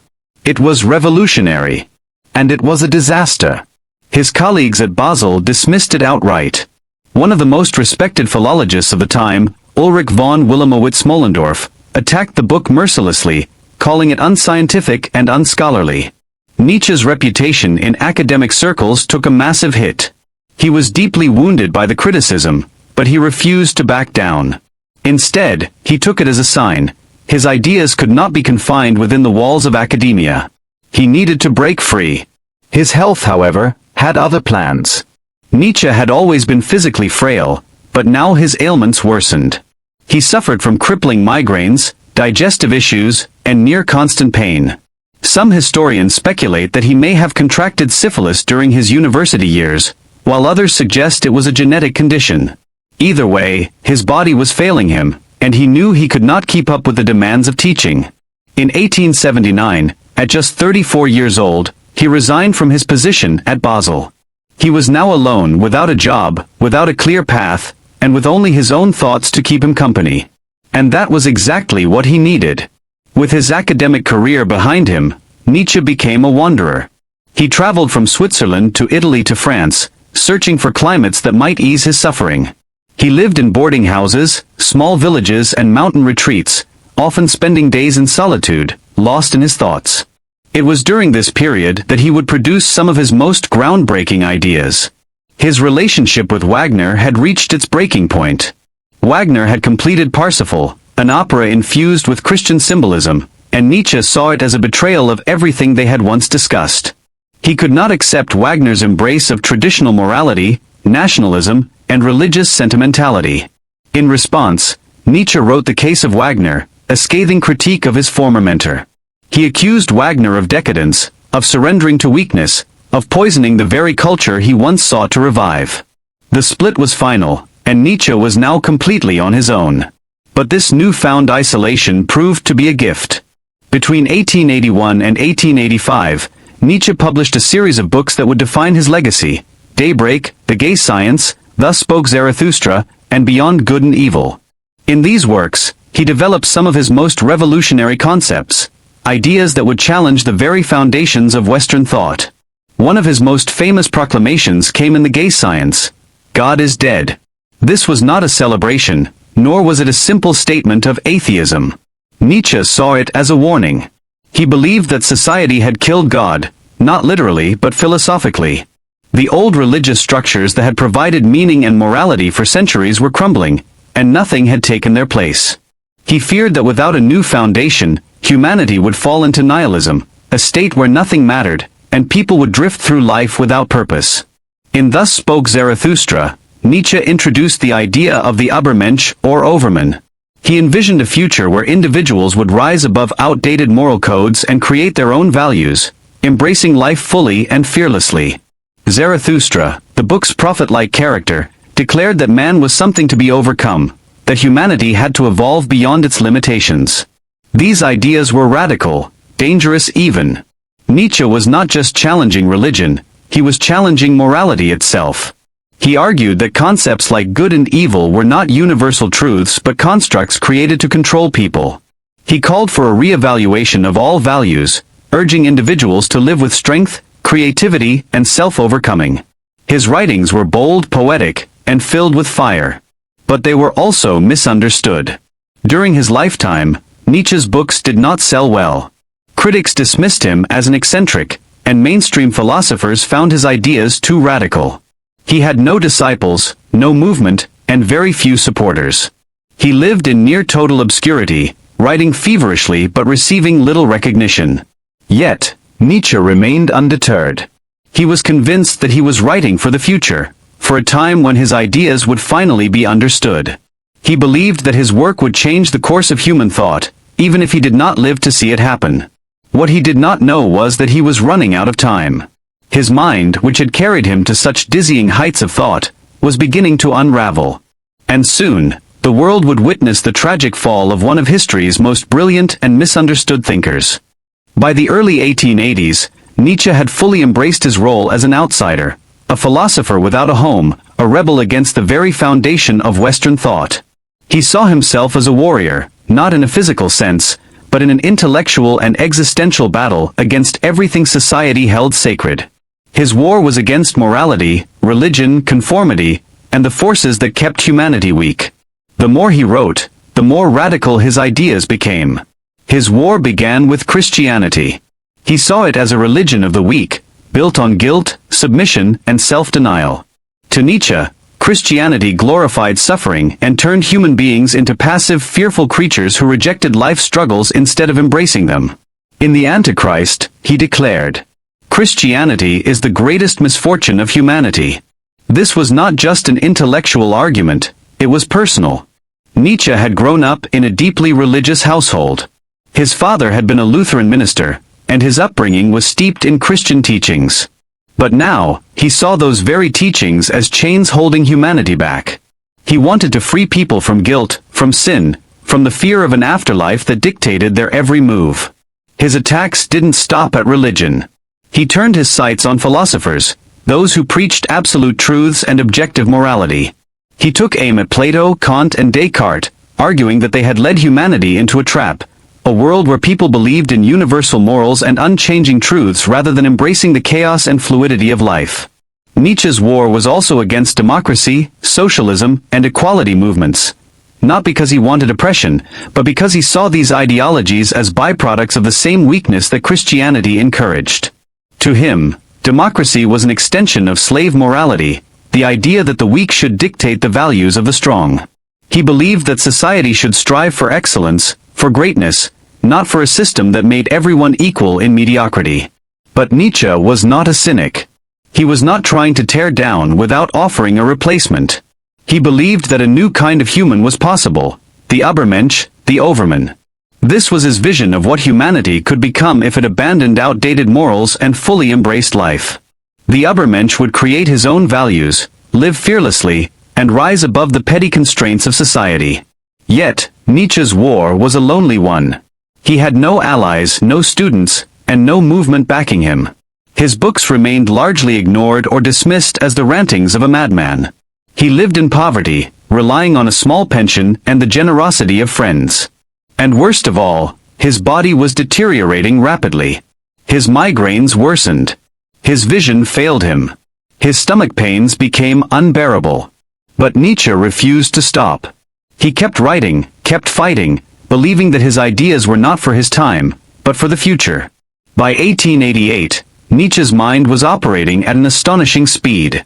He was writing faster than ever before, producing multiple books in rapid succession. The Antichrist, Twilight of the Idols, The Case of Wagner, Ecce Homo. His energy was feverish, his confidence at an all-time high. He was convinced that his ideas were on the verge of changing the world. But something was wrong. His writing became increasingly erratic. He referred to himself as Dionysus and the Crucified, comparing his suffering to that of Christ while also claiming to be the Greek god of ecstasy and destruction. His letters to friends became bizarre, filled with cryptic statements and grandiose declarations. He signed some of them as Friedrich Nietzsche Caesar, and others simply as the Antichrist. Then, in January 1889, everything collapsed. Nietzsche was in Turin, Italy, walking through a city square when he saw a horse being whipped by its owner. In a sudden burst of emotion, Nietzsche ran to the horse, threw his arms around its neck, and wept uncontrollably. He collapsed to the ground, shaking, sobbing. It was the last coherent moment of his life. From that point on, Nietzsche descended into complete madness. He sent letters, now known as the Madness Letters, to friends, scholars, and even European leaders, declaring himself the ruler of the world, calling for the destruction of Christianity, and making incoherent demands. One letter to the German emperor simply said, "To His Majesty the Emperor of Germany, I am having all anti-Semites shot." His condition worsened rapidly. He was taken back to Germany, placed under the care of his mother, and later institutionalized. The once brilliant philosopher, the man who had waged war against morality, conformity, and weakness, was now reduced to a helpless, babbling figure, barely aware of the world around him. For the next 10 years, Nietzsche lived in darkness. He barely spoke, only occasionally murmuring a few incomprehensible words. His body wasted away. His sharp mind, the mind that had challenged the very core of Western civilization, was gone. In 1900, at the age of 55, Friedrich Nietzsche died. His death went largely unnoticed. There were no grand tributes, no public recognition. He had died as he had lived, in isolation, misunderstood and alone. But his war was far from over. His ideas, once ignored, would soon ignite a revolution in philosophy, literature, and politics. The world had not been ready for Nietzsche when he was alive. But in the years that followed, his words would be resurrected, debated, and misinterpreted in ways he never could have imagined. The battle for his legacy had just begun. Nietzsche's descent into madness was not a sudden collapse but a slow, agonizing unraveling.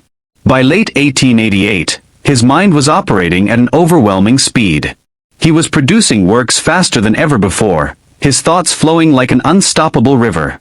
The Antichrist, Twilight of the Idols, Ecce Homo, these books were not just philosophical treatises but battle cries, the final declarations of a man who believed he was on the verge of redefining human thought forever.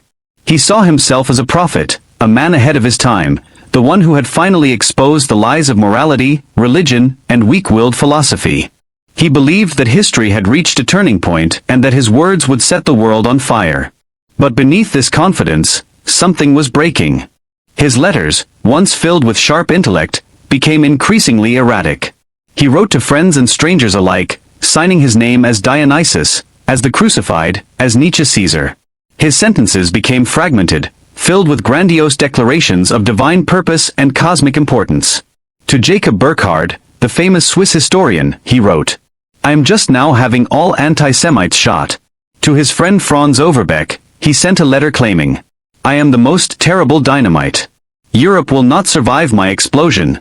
But perhaps the most shocking was a letter to Kaiser Wilhelm II, the Emperor of Germany, in which he announced, "To His Majesty the Emperor, I am having all Christian morality abolished." His friends were disturbed.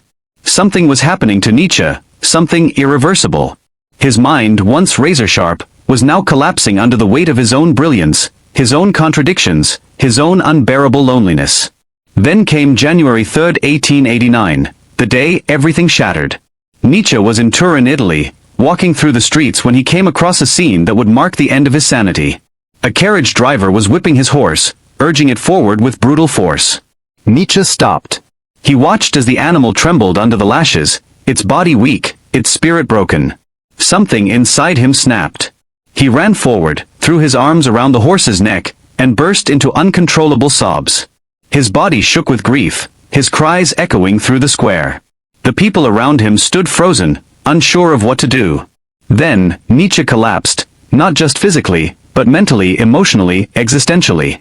He would never recover.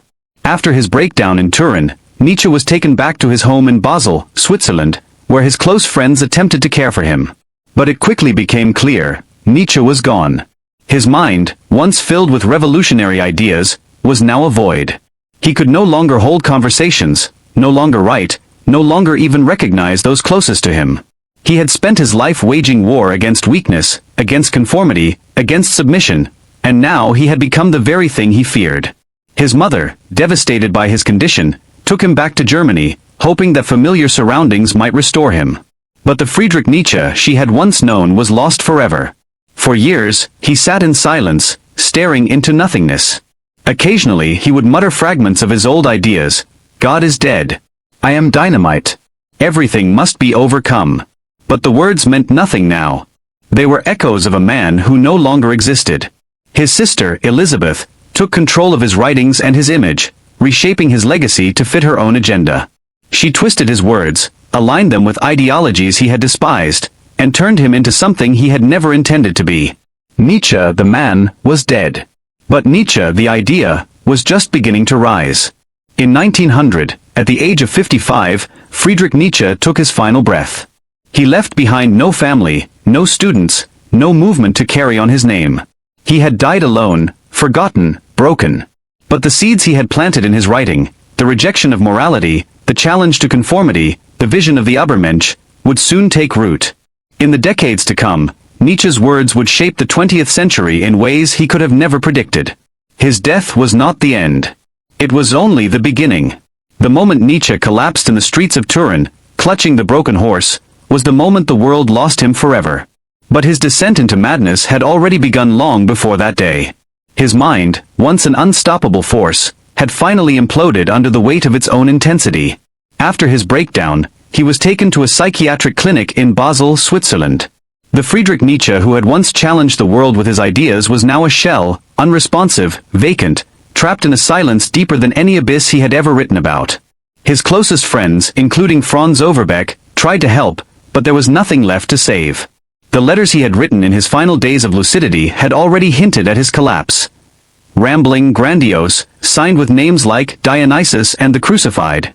Now, those delusions had swallowed him whole. The doctors diagnosed him with general paralysis of the insane, a condition often linked to syphilis. But was it really syphilis? Or had his mind simply burned too brightly for too long? Some scholars have debated the cause, but in the end, it didn't matter. Nietzsche was gone. His mother, devastated, took him home to Naumburg, Germany, hoping that a familiar environment might bring some part of him back. But he was lost in a world no one else could enter. He spent his days staring into space, mumbling broken phrases, sometimes laughing at nothing at all. There was a cruel irony in his condition. He had spent his life celebrating strength, willpower, and self-overcoming. He had mocked those who were weak, who surrendered to fate. Now, he was completely powerless, dependent, and trapped in a decaying body. The man who had written about the Übermensch, the ultimate self-mastered being, was now unable to even master his own thoughts. For 11 long years, Nietzsche lingered in this state. He was no longer a philosopher, no longer a rebel, no longer anything but a fading memory. The man who had once declared, "I am dynamite," had detonated inward, leaving nothing but ruins. As Nietzsche's body withered away, his legacy was being reshaped in ways he would have never wanted. His sister, Elisabeth Forster Nietzsche, saw an opportunity. She had always been ambitious, but now she had a mission, to turn Nietzsche into a symbol of German nationalism, something he had detested.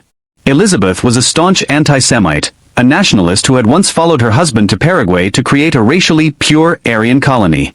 Now she seized control of Nietzsche's writings, edited them, twisted them, and marketed them to fit her own ideology. She compiled his works, omitting certain passages and rearranging others to paint him as a prophet of German greatness. She invited Kaiser Wilhelm II to visit the Nietzsche archives, giving his name an official, nationalistic weight.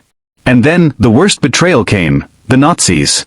Decades after his death, Adolf Hitler and his followers embraced Nietzsche as one of their philosophical foreigners, using his ideas, especially the concept of the Übermensch, as justification for their ideology. They ignored his hatred of nationalism, his rejection of anti-Semitism, his warnings against herd mentality, and instead turned him into something he would have despised. Elisabeth handed Hitler a copy of Nietzsche's works. The dictator took inspiration from it, or at least from the version she had manufactured. Nietzsche's words, distorted, manipulated, stripped of their true meaning, became fuel for a regime that he would have stood against if he had been alive. By the time Nietzsche finally died in 1900, at the age of 55, his ideas had already begun their transformation. The real Nietzsche was buried long before his body was. The world that followed was one shaped by his philosophies, but not always in the ways he intended. Friedrich Nietzsche's death in 1900 was not the end of his story, it was the beginning of his true impact. His ideas, once dismissed as the ramblings of a madman, soon exploded across philosophy, literature, psychology and politics, shaping the 20th and 21st centuries in ways he could never have imagined. At first, Nietzsche was a philosopher's philosopher. His books were read by intellectuals, rebels and misfits, the kind of people who saw something in his words that the mainstream didn't yet grasp. But then something changed. The world caught up with Nietzsche.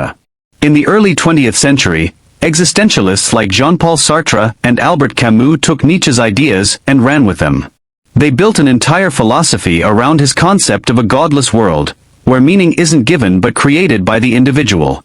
Sartre's radical idea of human freedom, Camus' struggle with the absurd, it all had Nietzsche's fingerprints on it.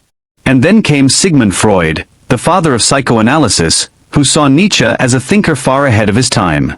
Nietzsche's ideas about the subconscious, about hidden drives controlling human behavior, were eerily close to what Freud was discovering in his own work. Freud never openly admitted how much Nietzsche influenced him, but the connection is undeniable. Then, in the 20th century, as two world wars shattered Europe, Nietzsche's warnings about the decline of traditional values and the dangers of nihilism felt prophetic. The world he had predicted, the one where old gods had died, but no new meaning had taken their place, was now real. The age of Nietzsche had arrived. And yet, Nietzsche's legacy wasn't always in the right hands. While some thinkers used his work to explore the depth of human freedom, others twisted it into something dangerous. The Nazis took his concept of the Übermensch and distorted it into their vision of racial superiority. But this was a complete betrayal of Nietzsche's true philosophy. He had despised nationalism, he had mocked anti-Semitism, and he had rejected blind obedience. Yet, thanks to his sister's manipulation of his work, his name was dragged into one of history's darkest chapters. Even after World War II, Nietzsche's influence didn't fade, it grew stronger. Philosophers, artists, psychologists, and revolutionaries all found something in his work. Martin Heidegger saw him as the thinker who revealed the deep crisis at the heart of Western civilization. Michel Foucault took his ideas about power and knowledge and built entire theories around them. Jack Kerouac, the beat poets and rock musicians took Nietzsche's call to rebellion and turned it into cultural movements. Stanley Kubrick, Christopher Nolan, and Hollywood took his ideas about human nature and wove them into mind-bending films. From academia to pop culture, Nietzsche's fingerprints were everywhere. Nietzsche's legacy isn't just found in philosophy books or university lecture halls, it's embedded in the world we live in today. Whether people realize it or not, his ideas have shaped the modern mindset in profound ways. First, look at the way religion has declined in many parts of the world. Nietzsche didn't kill God, but he predicted what would happen when belief in God started to fade. Today, we live in an era where traditional religion holds far less power than it once did, and people struggle with the exact crisis he predicted. Without God, where do we find meaning? Second, his idea of creating one's own values has become mainstream. In a world where fewer people accept absolute moral rules, Nietzsche's belief that we must forge our own meaning, embrace struggle, and take responsibility for our lives is more relevant than ever. Self-help culture, motivational speakers, and personal development gurus, all of them, whether they know it or not, are echoing Nietzsche. Third, Nietzsche's philosophy of overcoming limits has become a core principle in modern culture. From athletes pushing past human boundaries, to artists breaking conventions, to entrepreneurs reshaping industries, the spirit of the Übermensch, of becoming more than what we are, is everywhere. But Nietzsche's legacy is also a warning. He predicted the dangers of nihilism, the idea that if traditional values collapse, people might fall into despair, or worse, turn to authoritarian leaders who promise them new meaning. Looking at history, his warning has come true time and time again. And yet, his work still has no final interpretation. Nietzsche never wanted to be a prophet with a simple message. His philosophy forces people to think, to struggle, to wrestle with ideas that have no easy answers. Today, whether in philosophy, psychology, politics, art, or even daily life, Nietzsche's voice still echoes. His warning remains unanswered, his challenge remains open. The question is, what will we do with it? Friedrich Nietzsche was not just a philosopher, he was a storm. A man whose ideas shook the very foundations of morality, truth, and human existence. In his time, he was ridiculed, misunderstood, and even declared insane. But today, his words define the modern world in ways even he could never have predicted. He saw what was coming. He warned of a future where old values would collapse, leaving humanity adrift in a sea of nihilism, desperately searching for meaning. He predicted the dangers of blind faith, whether in religion, politics, or ideologies, that could lead people into fanaticism or despair. He challenged people to embrace their struggles, to forge their own path, to become more than what they are. And yet, Nietzsche did not provide easy answers. He didn't give a clear roadmap or a comforting philosophy to follow. Instead, he left behind a challenge. A challenge to look into the abyss without flinching, to question everything, and to create meaning not because we are told to, but because we must. But have we truly understood him? Have we learned from his warnings? The modern world is filled with the very crises Nietzsche foresaw. Many still search for purpose in a world that offers no easy truths. Some embrace the struggle and forge their own values, while others fall into despair, escapism, or blind devotion to ideologies. The battle Nietzsche described, the battle against nihilism, is still being fought today. So what do we take from Nietzsche's life and work? That we must not wait for meaning to be handed to us. We must create it. We must push forward, question deeply, and embrace the responsibility of being alive in a world with no guarantees. Nietzsche's story does not end with his death. It continues in every person who dares to ask, what does it mean to truly live? B6.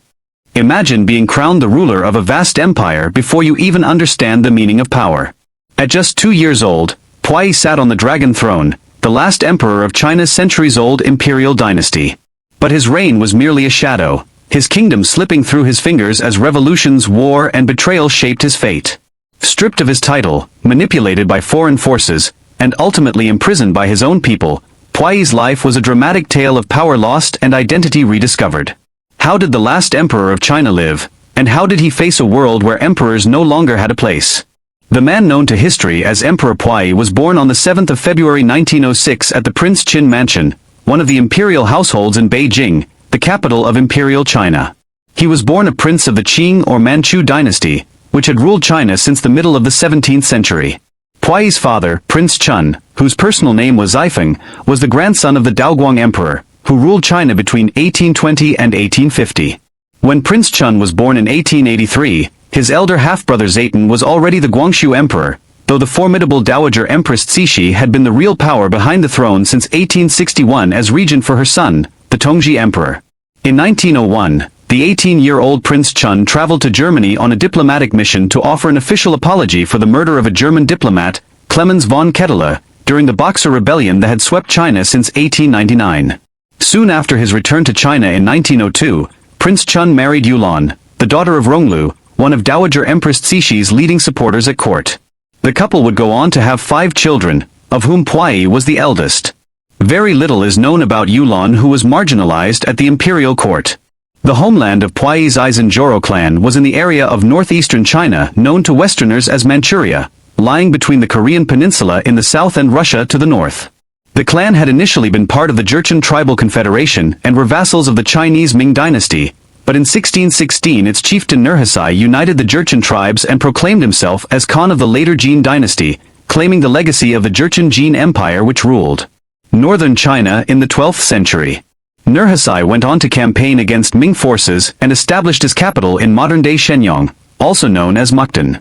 Following his death in 1626, his son Hong Taiji continued the conquests by incorporating Korea and Inner Mongolia into the expanded empire.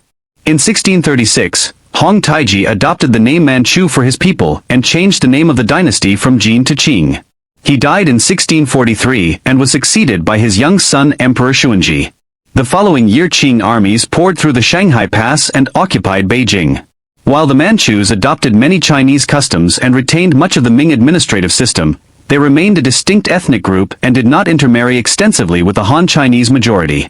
Qing power and prestige peaked during the long reign of the Qianlong Emperor in the second half of the 18th century, at which time the dynasty exercised great power over lands as far west as Tibet and held sway over much of the South China Sea. A steep decline followed in the early 19th century, difficulties which were compounded as the European powers began interfering to a much greater extent in the Far East than they previously had. China's refusal to open more ports to British trade led to the outbreak of the First Opium War in 1839, resulting in the cession of the island of Hong Kong to Britain in 1842. A major revolt known as the Taiping Rebellion followed in 1853, while unresolved issues over the opium trade led to the Second Opium War in 1856, during which British and French troops sacked the old summer palace in Beijing. In the second half of the century, the Chinese tried to emulate the successful modernization reforms undertaken in Japan following the Meiji Restoration of 1868. Much of this centered on creating the Beiyang fleet, commissioning ships from British and German shipyards.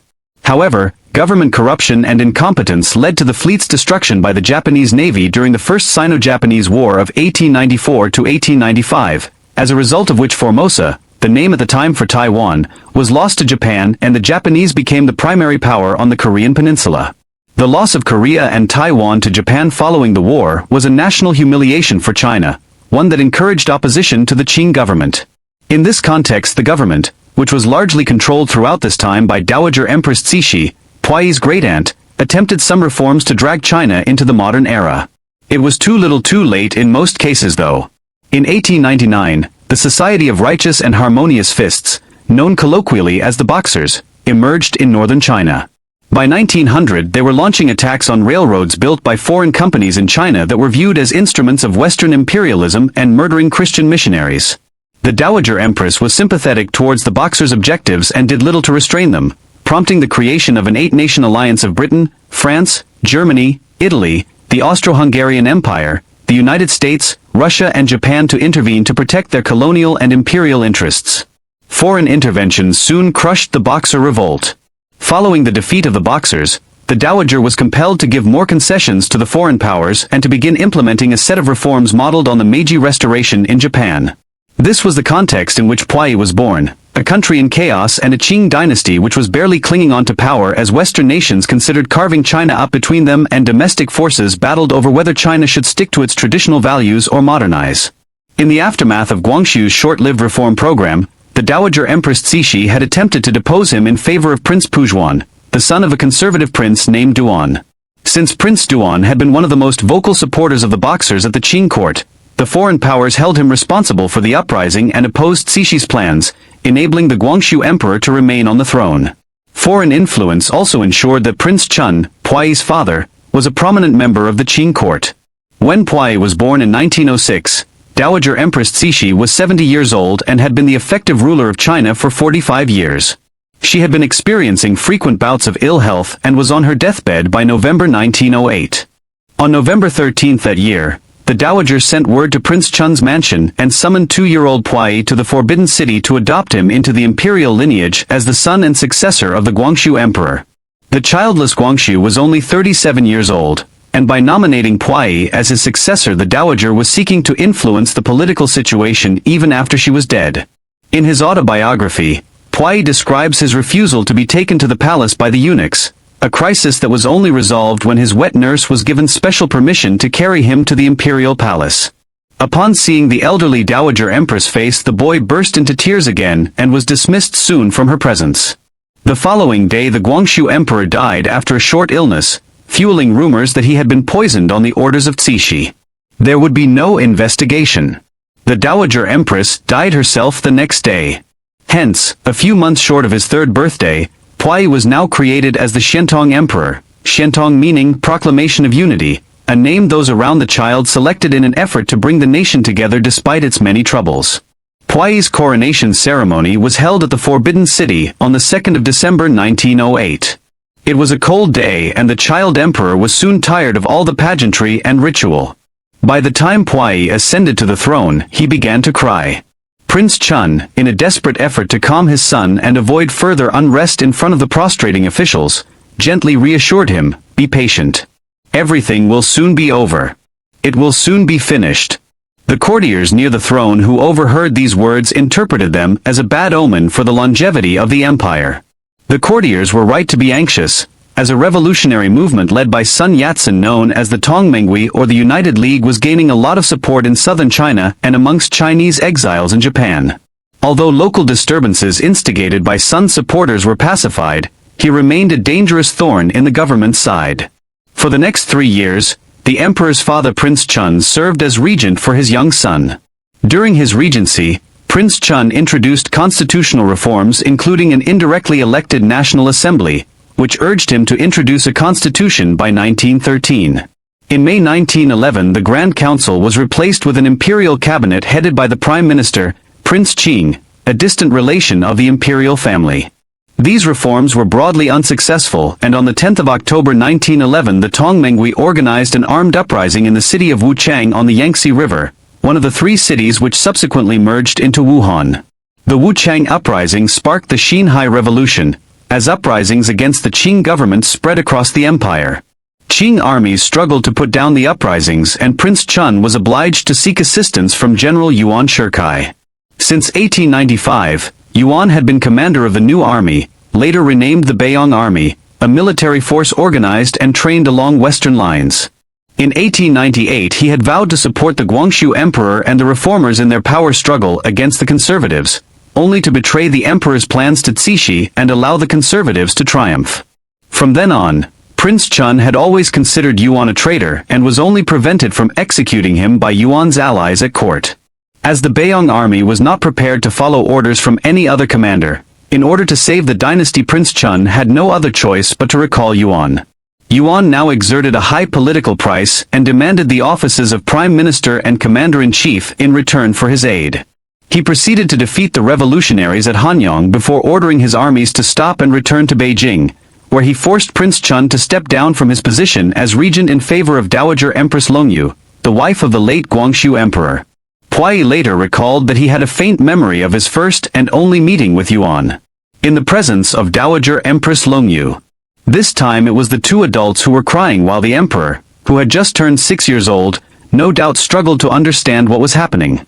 The general had presented a memorial to Longyu requesting Puyi's abdication, otherwise the imperial family might well be murdered as the rebellion spread. Secretly Yuan had been negotiating with the revolutionaries and accepted an offer to become president of a new Chinese republic if he could persuade the emperor to abdicate. Dowager Empress Longyu duly proclaimed Puyi's abdication on the 12th of February 1912, and a month later Yuan Shikai replaced Sun Yat-sen as provisional president of the republic. As part of the terms of Puyi's abdication, the new republican government granted him the Articles of Favorable Treatment, enabling him to retain his title of emperor and continue living in the Forbidden City with his court attendants. Puyi would remain in the Forbidden City for the next 12 years, living what he later described as, quote, a most aimless and purposeless life. The Republican government maintained Puyi's establishment at great expense, and Puyi continued to have over 2,000 attendants. Throughout his childhood and adolescence, Puyi had been used to everyone bowing and scraping before him, and when he ran around the palace courtyard as a boy, the court eunuchs were obliged to run after him to keep up. He developed a strong sense of his personal power and authority, and enjoyed giving orders that his retinue would follow slavishly while punishing those who refused. In an effort to determine the extent to which his attendants would follow the instructions of the Son of Heaven, he ordered a eunuch to pick up dirt from the floor and eat it. The eunuch duly obliged, encouraging Puyi to play more practical jokes on his eunuchs by forcing them into humiliating situations. Puyi's tutors reminded him of his ethical responsibilities and to follow the example of the great emperors, but it was only his wet nurse Wang Jiao who could stop him from playing such cruel practical jokes. As the adopted son of Emperors Tongji and Guangxu, Puyi considered their surviving consorts as his mothers, though he felt starved of motherly affection as a child and was rarely allowed to see his birth parents. Dowager Empress Longyu was the most prominent of Puyi's adoptive mothers until her death in 1913, when she was succeeded by Dowager Consort Duankong, one of Guangxu's minor consorts. Puyi felt mistreated by Duankong and believed that she was modeling herself on the notorious deceased Cixi. On one occasion in 1921, after Duankong dismissed a doctor, Puyi went to her palace and accused her of being dictatorial and subverting his own authority as emperor. The dowager consort responded by summoning Puyi's biological mother and grandmother to her palace and rebuked them harshly. Puyi reluctantly went to apologize to Duankong, but 2 days after the humiliation, Lady Yulan, his birth mother, took an excess of opium and killed herself. Following this incident, Duankong treated Puyi better in order to avoid him launching an investigation into his mother's death. Isolated in the Forbidden City, Puyi received a traditional education based on the Chinese classics. His chief tutor was Chen Baochen, a scholar and official from Fujian province who had been an opponent of Cixi and languished in obscurity until his appointment as court tutor in 1911. Puyi was interested in Chen's reminiscences of recent history and his commentaries on contemporary Chinese political developments. He often talked of the golden age of the Qing dynasty under the emperors Kangxi and Qianlong in the 18th century, which stood in such stark contrast to Puyi's fate and the state of China in the early 20th century. In March 1919, Puyi began studying English with Reginald Johnston, a Scotsman who had served as a diplomat in China for over 2 decades, during which he adopted many Chinese customs and a keen interest in Chinese philosophy and literature. In addition to teaching him English, Johnston taught the emperor all about English customs and showed him pictures of Allied planes and tanks from the First World War. Puyi became an Anglophile and gave Johnston many honors and gifts which he proudly displayed upon his return to Britain. At Puyi's request, Johnston gave him the English name Henry, which he continued to use throughout his life. Both Chen and Johnston encouraged Puyi in the hope that the Qing Empire might be restored. The marriage of convenience between Yuan Shikai and Sun Yat-sen did not last long, and within months the two parties were once again in conflict. In 1913 Yuan demanded the National Assembly to elect him president on a permanent basis. The Qing loyalists were encouraged when Yuan began to consider the restoration of the monarchy, but when he attempted to do so in December 1915 it was by making himself the Hongxian emperor rather than attempting to restore the old Qing dynasty. Yuan's act provoked a series of rebellions in the provinces, and on the 22nd of March 1916 the republic was restored after just 3 months. Yuan died of illness less than 3 months later. Yuan's death created a vacuum at the center of the Chinese government as his subordinates vied for power at the head of powerful armies. The Manchu loyalists inside the Forbidden City believed that Yuan's abortive restoration of the empire was not a rejection of imperial government, but rather a rejection of Yuan as a usurper, whereas they held firm to the idea that Puyi might yet be restored as rightful emperor now that he was considerably older. One of Yuan's subordinates, Field Marshal Zhang Sun, had remained loyal to Qing traditions and planned to restore the empire after Yuan's death. After an audience with Puyi in June 1917, Zhang Sun led his army into Beijing at the beginning of July and proclaimed the restoration of the dynasty. After consulting with his tutors, Puyi agreed to take up the throne again. Zhang Sun sought military aid from Zhang Zuolin, the military governor of Manchuria, but the message was intercepted on the way and never arrived. Duan Qirui, premier of the Republican government, launched the first air raid in Chinese history by sending a plane to drop 3 small bombs into the Forbidden City. These were designed to intimidate the Qing court rather than cause any significant damage, though an unfortunate eunuch was killed in the process. The following day, Duan's army was marching on the Forbidden City. On the 12th of July the attempted restoration of Puyi was abandoned and he abdicated for a second time.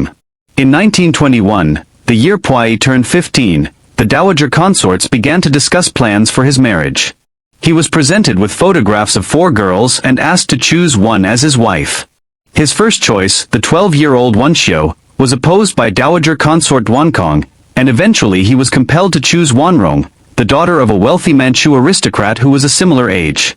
As a compromise, Puyi was allowed to take Wenxiu as his secondary consort, polygamy being a staple of the Chinese imperial court. On the 1st of December 1922, Puyi married both Wanrong and Wenxiu in an elaborate ceremony paid for by the Republican government. That evening, Puyi and Wanrong went to the bridal chamber to spend the night together, only for the emperor to abruptly leave the chamber out of panic and return to his quarters, leaving his empress behind. The incident inspired rumors among the eunuchs about the emperor's sexuality. In his memoirs, Reginald Johnston wrote that Puyi and Wanrong often rode their bicycles together, but a eunuch in the empress' household later claimed that Puyi rarely visited his wife at night and was always in a foul mood when he left her quarters in the morning. By the 1920s, Puyi was longing to leave the Forbidden City and study abroad. This was partly motivated by considerations of his personal security, as rival warlords were taking control of the government every few years, and Puyi feared that one day someone might seize power and execute him. At the same time, Puyi had found life in the Forbidden City stifling and was inspired by Reginald Johnston's suggestion that he should go to study at the University of Oxford in England. Whenever Puyi raised the matter with his father and the palace officials, they advised him against it, since it would mean giving up the articles of favorable treatment that had been negotiated years earlier when he abdicated, and the palace staff would face an uncertain fate. In 1921, Johnston told Puyi about the telephone. Upon learning that there was one in his father's mansion, the emperor hoped to have one installed in the Forbidden City. The officials resisted vehemently, but eventually the teenage emperor's wish was granted. Puyi remained fond of practical jokes and often used the telephone directory to ring up celebrities before hanging up without saying a word. By the summer of 1922, Puyi submitted an official request to leave the Forbidden City. When this was turned down, he plotted with his younger brother Puyi to make an escape and raised money by selling scrolls and antiques from the palace. At Johnston's suggestion, Puyi made contact with the Dutch legation, the mission of Dutch diplomats, businesspeople and Christian missionaries in Beijing, whom he believed might facilitate his wish to leave the Forbidden City. The Dutch minister agreed to send a car to the Forbidden City on the 25th of March 1923, but 1 hour before the agreed time Prince Chun placed the palace complex under curfew and confronted his two sons and asked about their intended escape. The emperor denied that he had any intention of escaping before summoning the eunuchs in a vain attempt to determine who had leaked the information. As Puyi cursed the eunuchs, Johnston advised him to reorganize the imperial household. Over the next several months Puyi set about doing this, expelling many of the eunuchs and other officials, a process which was facilitated in June 1923 when a fire broke out in the storerooms of the Forbidden City, destroying many priceless treasures. Puyi subsequently blamed this on the eunuchs and used it as a cover for his household reforms. Puyi was soon to be expelled from the Forbidden City as a result of events in the wider country. On the morning of the 5th of November 1924, General Feng Yuxiang rebelled against his superior commander Wu Peifu and occupied Beijing. Feng replaced the palace guard with his own men and cut off the palace's communications before sending an envoy to inform Puyi that he intended to abolish the Articles of Favorable Treatment. A few hours later, Puyi and his wives were taken by car to Prince Chun's mansion. Upon arrival, Puyi informed the soldiers that he intended to live life as an ordinary citizen and that he had considered the imperial palace a prison. Despite promises from the government that they would keep him safe, Puyi and some of his senior advisors decided to seek refuge at one of the foreign legations. While Puyi was waiting for Johnston to negotiate terms at the British legation, Chen Baochen and Zheng Xiaoshu advised him to seek help at the Japanese legation in the city instead. Puyi was well received by the Japanese officials, who reunited him with his two wives and members of his household staff. After expressing a desire to go to study in Japan, he received approval from the legation authorities. In February 1925, he left the capital and moved into a house in the Japanese concession in the port city of Tianjin. In all of this it must be borne in mind that Japan was beginning to engage in a more aggressive approach towards China at this time, and the government in Tokyo would have viewed having hold of the last Qing emperor as a tool that they might subsequently use as part of their imperial policies. Although Puyi intended his stay in Tianjin to be a brief one, he would spend the next 7 years living in the city. During this period his advisors were split between negotiating a return to the Forbidden City and seeking international assistance to take back the throne. Puyi himself favored establishing contact with the warlords in an effort to reacquire the throne he had lost as an infant. By now he was a young man, nearing his 20th year, and he had growing ambitions. In June 1925 he secretly left the legation to meet Marshal Zhang Zuolin at his Tianjin residence. The marshal kowtowed to him and invited him to take up residence at the old imperial palace at Shenyang. The Japanese authorities warned Puyi against traveling outside the Japanese concession, and the negotiations made no real further progress. In 1928, after a short period in control of the government in Beijing, Zhang Zuolin was assassinated by the Japanese. Although Puyi was unnerved by the death of the marshal, he believed that the Japanese would not harm him. As powerful as he was, Zhang Zuolin was just a military commander, and there were plenty of those in China. As weak as he was, Puyi had been an emperor, and it would not be straightforward for the Japanese to get rid of him without alienating the Qing loyalists who remained in northern China, particularly in Manchuria, the ancient home of the Qing in the northeast of the country.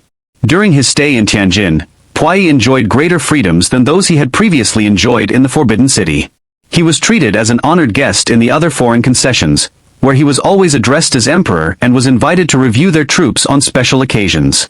He continued to have a considerable fortune after selling some valuables taken from the Forbidden City, while he also retained substantial properties in Manchuria which had been the personal property of the Qing emperors.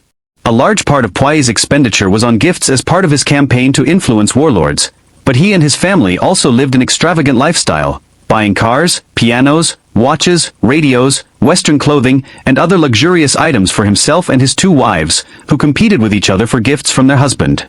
In an attempt to prevent his expenses from getting out of control, he set a spending limit for his wives. In 1931, Wenxiu suddenly asked for a divorce. Puyi readily consented but came to believe that Empress Wanrong had forced her out of the way. China's wider politics were in turmoil as well again during these years. In 1927, General Chiang Kai-shek, Sun Yat-sen's successor as the head of the Nationalist Party after the old leader died in 1925, launched his northern expedition against the warlords, a military campaign which was given its name as Chiang Kai-shek led his armies north from the south of China against the corrupt republican government of the warlords in cities like Nanjing, Shanghai, and Beijing. In June 1928, Chiang Kai-shek's subordinate General Sun Dianying desecrated and plundered the eastern mausoleum of the Qing emperors, which included the tombs of the Kangxi and Qianlong emperors as well as the late Cixi. Puyi and the former Qing officials were furious and swore to avenge his ancestors and restore the great Qing. Puyi recognized that he could do nothing without an army, and the only military assistance he could access was Japanese. He therefore arranged for his brother Puyi and one of his brothers-in-law to receive military training in Japan, while he himself entered into more concerted negotiations with Tokyo about their future plans in China. Over time Puyi developed the ambition to rule in Manchuria, and the Japanese government would soon facilitate him, even if he would never hold anything more than some ceremonial power. On the 18th of September 1931, the Japanese Guandong Army, under the command of Shigeru Honjo, invaded Manchuria. After writing to the Japanese Army Minister, Puyi met with Kenji Doihara, the representative of the Guandong Army stationed on the Liaodong Peninsula, who invited him to leave Tianjin for Manchuria. Doihara promised Puyi that the Japanese had no territorial ambitions in Manchuria and hoped to set up an independent state for the Manchu people, whom he argued had been suffering there as a result of the endless Chinese civil wars and power struggles. After being promised that he would enjoy full powers as an emperor with an alliance with Japan, Puyi accepted the offer. While Puyi made arrangements to leave Tianjin, Chen Baochen and several of his other Chinese advisors were horrified and begged him to reconsider.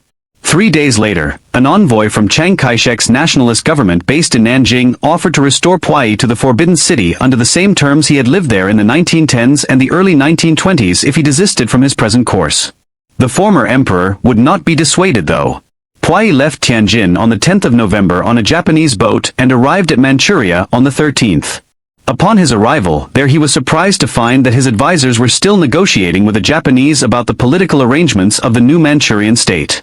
In February 1932, the Japanese announced that the new state of Manchukuo, or Manchu country, would be a republic, with Puyi as its chief executive based in Chongqing, the capital of Liaoning province. Puyi was outraged at this breaking of the terms he had agreed earlier with the Japanese, but he was convinced to accept these arrangements after being reassured that they would only be in place for a transitional period until the establishment of an imperial government. On the 8th of March Puyi arrived at Chongqing to assume his new office in the presence of the Japanese General Honjo and a group of Manchurian princes. He proceeded to appoint his Prime Minister Zhang Xiaoshu, the official who had attempted to reform his household at the Forbidden City and who had been one of the loudest voices calling for Puyi to seek the support of the Japanese. Although Puyi regarded the office of chief executive as a stepping stone to the restoration of the great Qing Empire, he soon discovered that his wide-ranging powers as chief executive only existed on paper. All political decisions were instead made by Japanese deputy ministers who answered to the Guandong Army. In August 1932, when Zhang Xiaoshu presented to Puyi an agreement with Japan in which the Japanese would effectively have control of the Manchurian economy, Puyi recognized that this was already reality and signed the document. In September, Marshal Nobuyoshi Muto replaced Honjo as commander of the Guandong Army, but Puyi's hopes that the new commander would be more sympathetic to his demands for real political power soon proved illusory. The Japanese invasion of Manchuria had provoked an international outcry, and the League of Nations sent a commission of inquiry chaired by Lord Victor Bulwer-Lytton to investigate the matter. In May 1932, Puyi met with the inquiry and was asked about the circumstances of his appointment as chief executive of Manchukuo.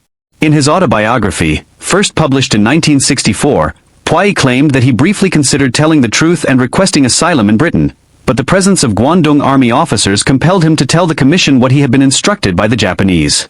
Puyi and his advisors were encouraged when the Lytton Commission published its report in October condemning Japanese aggression and recommending Manchuria be placed under international control. However, the League of Nations was unable to enforce its recommendations. Japan withdrew from the League in March 1933 and continued to extend its authority in northern China. Chiang Kai-shek's government in China, which was more interested in fighting the Chinese Communist Party than in confronting Japan, offered little resistance in response. Later that year, Puyi sent a trusted Japanese police officer to negotiate directly with the Japanese government in Tokyo, and in October 1933 he was informed that Japan was prepared to allow him to become an emperor. An elated Puyi sent for a set of yellow dragon robes to be brought from Beijing for the coronation, only to be informed by the Japanese that he could not wear the outfit of the emperor of the Great Qing as emperor of Manchukuo. The Japanese were unwilling to allow this, as it might open the possibility that Puyi would try to claim the imperial title of China years later, when they had invaded the rest of China, something which was being planned for in Tokyo already. In the end, a compromise was reached and Puyi was allowed to wear his dragon robes during a ritual before the main coronation ceremony. He would then change into a military uniform for the coronation ceremony itself. At the age of 27, he was now an emperor for the third time in his life. While Puyi's power was still limited, he was encouraged by a state visit to Japan in April 1935, during which he met with Emperor Hirohito of Japan. However, his belief that the Japanese were treating him as an equal was soon shattered when the Guangdong army removed Zhang Xiaoshu as prime minister and installed its own candidate, Zhang Qinghui, as his successor.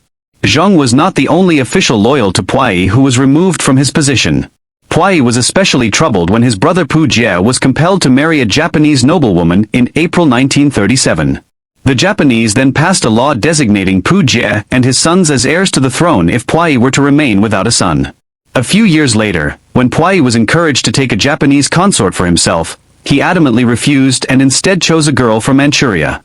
On the 7th of July 1937, following the Marco Polo Bridge incident near Beijing, in which Japanese and Chinese forces clashed, the Japanese invaded and occupied the former Chinese imperial capital. From then onwards, Puyi's limited freedoms were even more restricted, and almost all his public activities and announcements were carried out on the advice of Guangdong army officers attached to Puyi's household. Frustrated at his lack of political power, Puyi managed his household with strict discipline and revived his practice from the forbidden city of having his staff flogged mercilessly for the smallest of transgressions. He reflected in his autobiography that, quote, "Although powerless and without authority outside my own household, I was the absolute ruler in my own palace." During this period, Puyi took a great interest in Buddhist scriptures and adopted a vegetarian diet. In contrast to his treatment of servants, he took great pains not to harm any animal, and recalled ordering his entire family to chase away a cat pouncing on a mouse. The Japanese army had achieved lightning successes in 1937, capturing Shanghai in November and Nanjing in December, forcing Chiang Kai-shek's government to relocate to Chongqing in southwest China, which was established as the capital of the Alliance of Convenience, which now was entered into by the Chinese nationalists and communists. By 1939, Japan's initial momentum had been blunted by extended supply lines and counteroffensives by the nationalists and communists. With its armies bogged down in China, the Japanese army launched an offensive against British and Dutch colonies in Southeast Asia in 1941 in search of badly needed oil to keep their war machine running. The simultaneous attack on the American naval base at Pearl Harbor in Hawaii on the 7th of December 1941 brought the United States into the Second World War. American military aid to the Chinese government further undermined Japanese prospects in China, and Japanese efforts to launch new offensives in the South were mostly unsuccessful. Following the end of the Second World War in Europe with the occupation of Berlin by Allied forces in May 1945, the Soviet Union could turn its attention eastwards and declare war on Japan to aid its American ally. As the Russians invaded Manchuria, Puyi and his staff fled from Chongqing. Following Japan's unconditional surrender on the 15th of August in the war, following the atomic bombings of Hiroshima and Nagasaki days earlier by the United States, the Japanese occupation forces intended to take Puyi to Tokyo. The day after the surrender, the former emperor and a small number of family members and attendants arrived at Shenyang awaiting the transfer to Japan. There was no space for Puyi's wife, Empress Wanrong, and she was later captured by the Chinese and died in prison in 1946. While Puyi was awaiting the plane to take him to Tokyo, the Soviets took control of the airfield. The following day, he was placed on a Soviet plane bound for the Siberian town of Chita, where he stayed for a few months before being transferred to Khabarovsk, close to the Chinese border. Although his attendants no longer dared to address him as emperor, Puyi was generally well treated as a Soviet prisoner. He had entertained notions that since the Soviet Union had been allied to Great Britain and the United States during the Second World War, he might be allowed a comfortable exile in Britain or America. His main priority was to avoid returning to China, and he wrote directly to Soviet leader Joseph Stalin seeking to stay permanently in the Soviet Union. While Stalin did not grant these requests, he also refused Chiang Kai-shek's demands to extradite Puyi to China. In August 1946, Puyi was sent to Tokyo to give evidence before the International Military Tribunal for the Far East and detailed his treatment by Japanese officials. He directly accused them of war crimes, but when he was asked about his own motivations for establishing contact with Japan and going to Manchuria, he perjured himself by claiming that he had been forcibly taken by the Japanese. In his autobiography, Puyi argued that he tried to understate his role out of the fear that he would face trial in China and be executed as a collaborator. During his stay in the Soviet Union, Puyi received updates about the course of the Chinese Civil War from a Chinese-language Soviet newspaper and his Russian interpreters. After evacuating Manchuria, the Soviets handed control of the region to the Communists, and General Lin Biao used the military equipment left behind to launch an offensive in central China. At first Puyi and his fellow prisoners did not believe the reports of communist successes, but eventually recognized that the nationalists would be defeated. Puyi himself did not have any particular preference for either side, realizing that both the nationalists and communists intended to execute him if he ever returned home. On the 1st of October 1949, Mao Zedong, leader of the Chinese Communist Party, proclaimed the founding of the People's Republic of China at the Gate of Heavenly Peace in front of the Forbidden City in Beijing. Following negotiations between Mao and Stalin, and much to Puyi's dismay, a deal was soon brokered for the last emperor to be sent back to China. Puyi boarded a Russian train to that effect on the 31st of July 1950. Reaching the border the next day, he was transferred to a Chinese train, still convinced that he was being led to his death. The following morning, as the train stopped at Chongqing, Puyi believed that his former capital would serve as the site of his public execution, only for the train to continue on its journey. When Puyi and his fellow Manchu Kuo prisoners left the train at Shenyang, the city where Hong Taiji had proclaimed the Great Qing Empire more than 3 centuries earlier, his fears that he would soon meet his death were reinforced when an officer read a list of names from a piece of paper and took them away by car. Puyi relaxed slightly when informed that he and the other prisoners on the list were to be taken to the nearby city of Fushun to rest.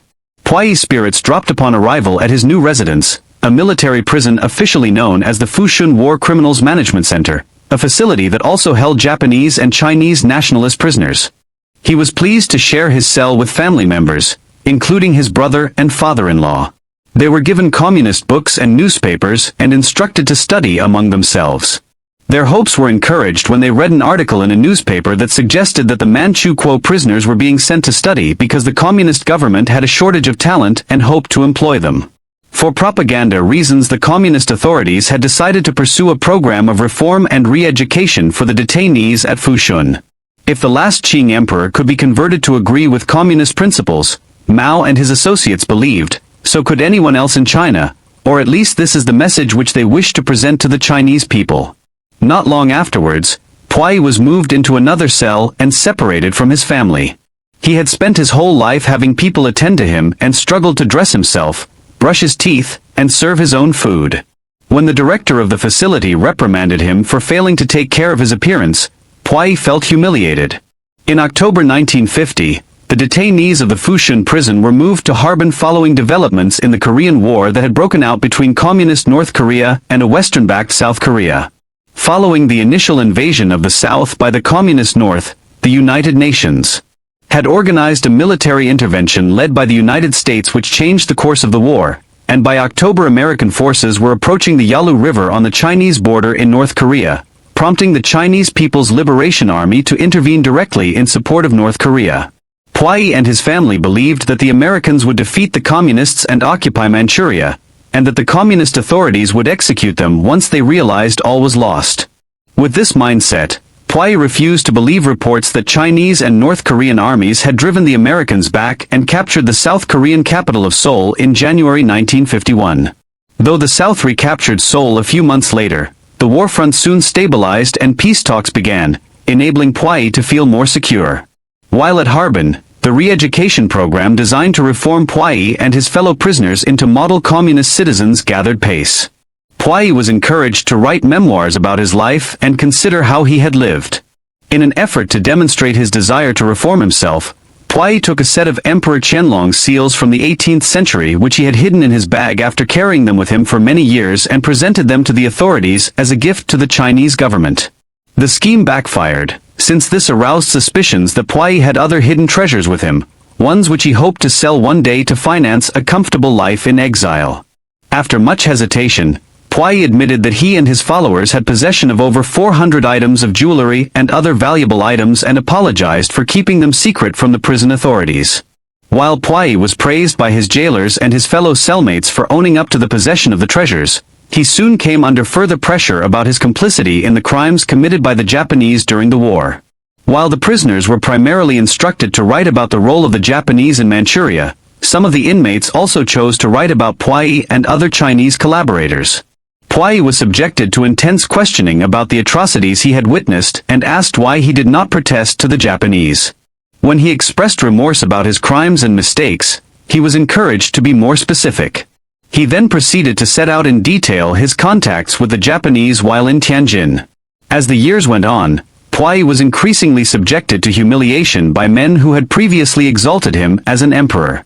In 1953, the prisoners began to spend 4 hours every day making cardboard boxes for pencils for a pencil factory in Harbin.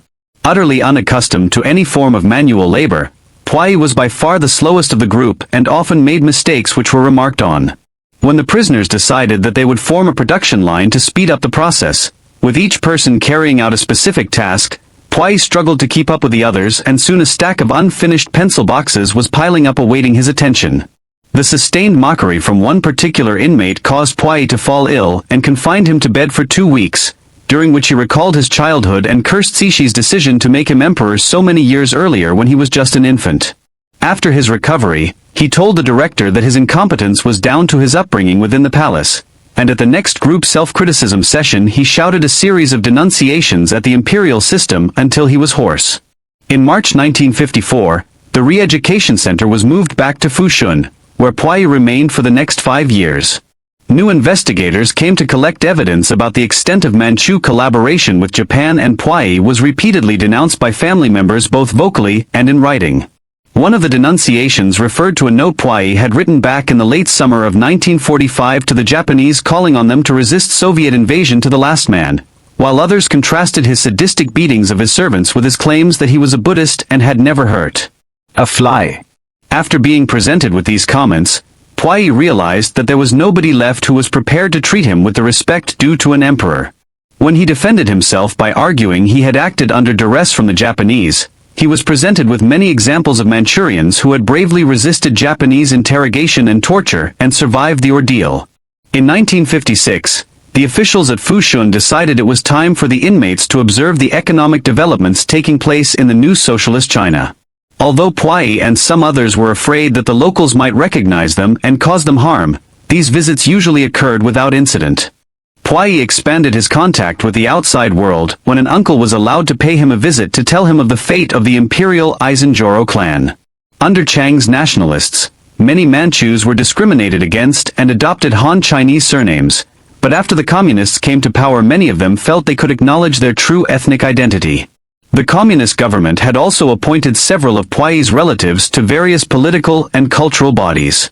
The knowledge that many of his family members were not only alive but doing well brought Puyi to tears.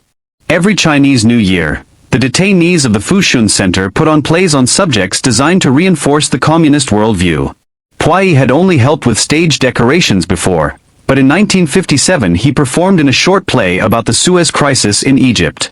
In 1958, the Re-Education Center began organizing the detainees into labor groups, and Puyi was placed into the medical group with 4 others. Although he initially struggled to carry out his tasks, he was supported by the doctors at the center's clinic and gained new confidence in his abilities. In September 1959, ahead of the 10th anniversary of the founding of the People's Republic of China, Chairman Mao issued a special pardon for reformed war criminals and counter-revolutionaries. This news encouraged the detainees to be more diligent in their ideological studies in an effort to be the first ones to be released. The communist authorities decided that Puyi had genuinely been reformed and was committed to the new government. Thus, on the 4th of December 1959, after 9 years in captivity in China, Puyi received his pardon. He arrived at his native Beijing 5 days later, where he was received by family members he had not seen for decades. As he walked around Beijing to start his new life in his mid-50s, the last emperor of China felt as though he was liberated for the first time in his life. There were still many things he had to learn about the world around him. On his first visit to a barber shop, he was fascinated by a hairdryer and asked the barber whether it was used before or after the haircut. As he waited for a bus, he courteously allowed a woman to board ahead of him without being aware that she was the female conductor, who promptly closed the doors behind her, leaving him at the bus stop. While on a tour of the Forbidden City organized for the pardoned criminals, Puyi served as special tour guide and was surprised to see the palace buildings in a better state of repair than they had been when he was a child and the master of the complex. In March 1960, Puyi spent a year working part-time at the Beijing Botanical Garden. The following March, he was given a job to organize historical materials concerning the late Qing dynasty and the warlord era. All of this suited the propaganda purposes of the regime. In 1962, Puyi was chosen as the representative of the Manchu people at the Chinese People's Political Consultative Conference, an advisory body to the government that included representatives from outside the Communist Party. The same year, he married Li Shuxian, a 38-year-old nurse. Puyi began giving regular press conferences praising the communist government. During his spare time, he worked on his autobiography along with Li Wenda, an editor at the government's People's Publishing Bureau, who made sure that its contents were in line with the communist government's message. The book was finally published in 1964 and subsequently translated into several foreign languages, selling well owing to interest in the strange life of China's last emperor. It would eventually be adapted into the 1987 film, The Last Emperor, directed by Bernardo Bertolucci, which won several Oscar awards including Best Picture and Best Director. Puyi's health soon began to decline, and he found himself regularly in hospital receiving treatment for cancer.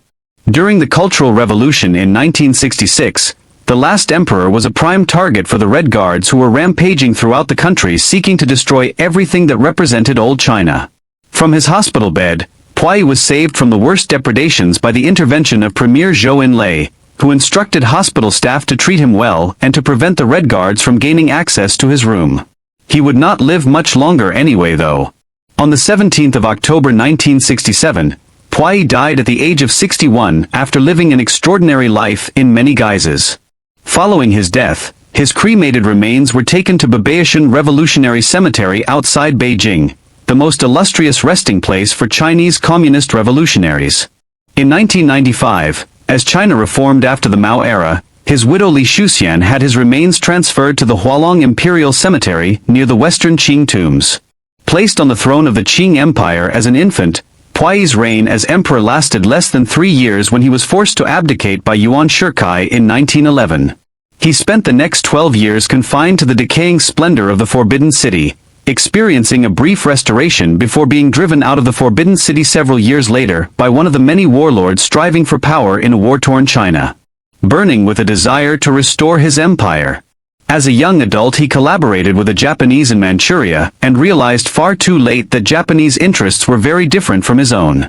After the end of the Second World War, he spent 14 years in Soviet and Chinese detention, seemingly emerging as a genuine supporter of the communist cause.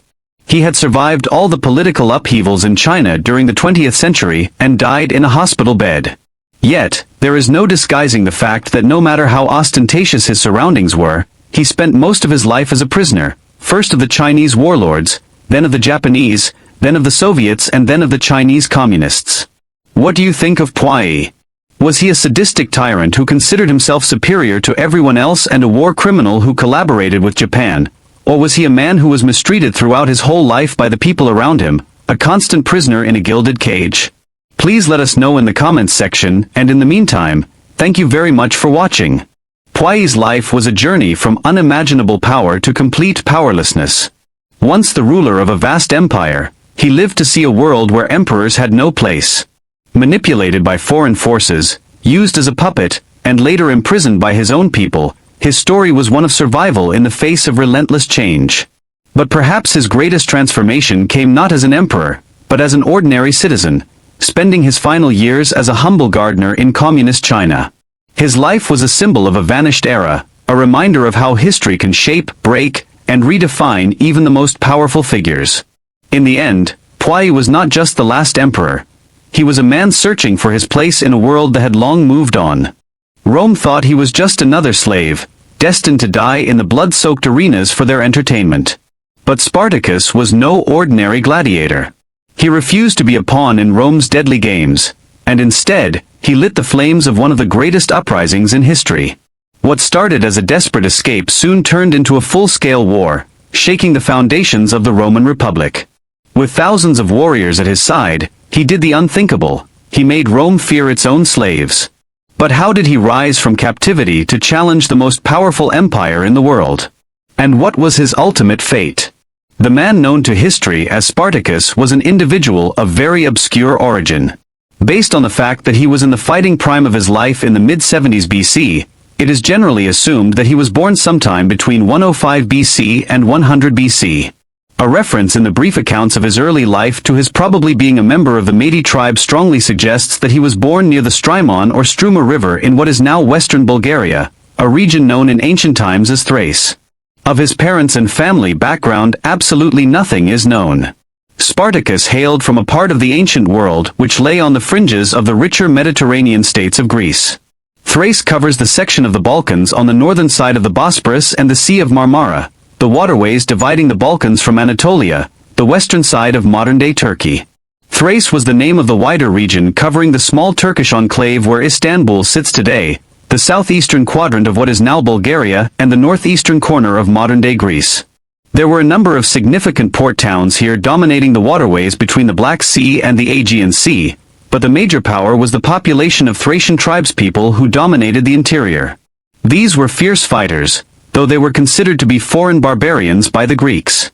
In the late 6th century BC they had been briefly conquered by the Persian Empire as the Persians sought to expand into Greece, but after the invasion of mainland Greece failed in 479 BC, a Thracian warlord by the name of Teres successfully established an independent kingdom of Thrace ruled by a tribal confederation known as the Odrysians.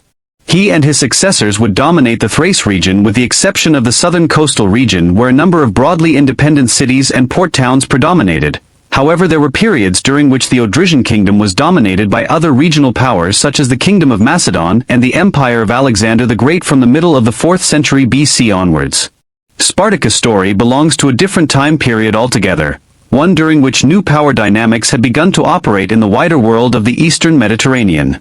The conquests of Alexander the Great had spread Greek or Hellenic culture far and wide.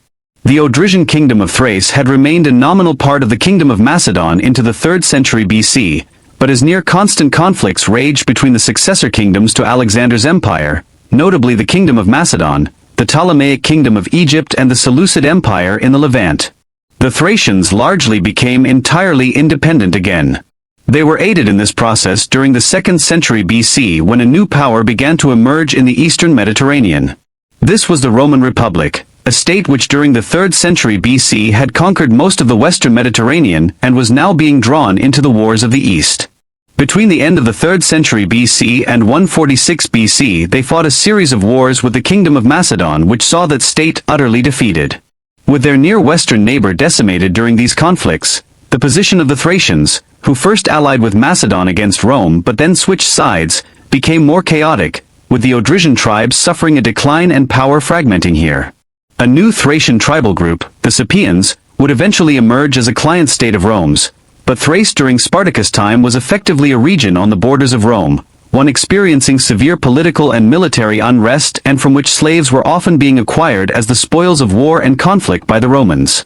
There are numerous sources available for the study of Spartacus' life and actions, though these are fragmentary in their coverage and provide little information on his birth, family background or early life, instead broadly focusing on his time as a slave and rebel leader within Roman Italy when he was already an adult in his mid to late 20s. These are all sources written by Roman and Greco-Roman writers. The most detailed is the account found in the life of Crassus written by the 2nd century AD Greco-Roman writer, Plutarch. Plutarch wrote dozens of biographies comparing the stories of ancient Greek and Roman politicians, lawmakers and military commanders. His Life of Crassus tells the story of Marcus Licinius Crassus, a contemporary of Spartacus who was reputedly the wealthiest man in the Roman Republic during the first half of the 1st century BC, and thus a figure who had a claim to being the wealthiest individual in the whole world at that time. Crassus would play the central role in commanding the Roman military suppression of Spartacus' slave revolt in the late 70s BC. In relating Crassus' story, Plutarch necessarily discussed Spartacus' revolt in considerable detail and also provided some backstory on who Spartacus was, though his work was written over 200 years after the events it describes and needs to be approached with some caution. There are several other important sources concerning Spartacus' life and actions. One of these was by a more obscure Roman historian, Publius Annius Florus, a figure understood to have lived around the late 1st and early 2nd centuries AD, a century and a half after Spartacus' time. Florus composed an epitomized or abbreviated version of the more well-known Roman historian Livy's vast history of Rome since its foundation. A significant enough passage of this work addresses Spartacus and the Third Servile Revolt that he led. More substantial still was the work of Appian of Alexandria, a Greco-Roman historian and contemporary of Plutarch. In one of his many works, The Civil Wars, a large work addressing the crisis, decline and fall of the Roman Republic roughly between 140 BC and 40 BC, There is a sizable section covering the slave revolt Spartacus led, one which provides some backstory on the Thracian. All of these works suffer from being written in or around 200 years after the events they described. Conversely, Sallust, a Roman historian of the 1st century BC, was alive at the time of the Third Servile War that Spartacus led, though he was just a child at the time. He is more well known today for composing 2 short histories on the Jugurthine War and the Catiline Conspiracy, but Sallust also authored a set of further histories. The majority of the text is unfortunately lost, but one of the fragments of it which has survived pertains to the revolt of Spartacus and his followers in southern Italy between 73 BC and 71 BC. These texts, along with a limited amount of archaeological evidence like inscriptions and material remains from excavation sites in southern Italy, are the primary basis for reconstructing the life of Spartacus to the degree that we can. One theory which has emerged concerning Spartacus and his background is based not so much on ancient sources which directly address the man himself, but is instead based on analysis of his name and whether it indicates some royal ancestry. Between the mid-5th century BC and the late 2nd century BC, right around the time Spartacus was born, the Spartacid dynasty ruled over the kingdom of the Cimmerian Bosporus, a state that dominated much of the Crimean Peninsula and nearby coastal regions on the eastern side of the Sea of Azov.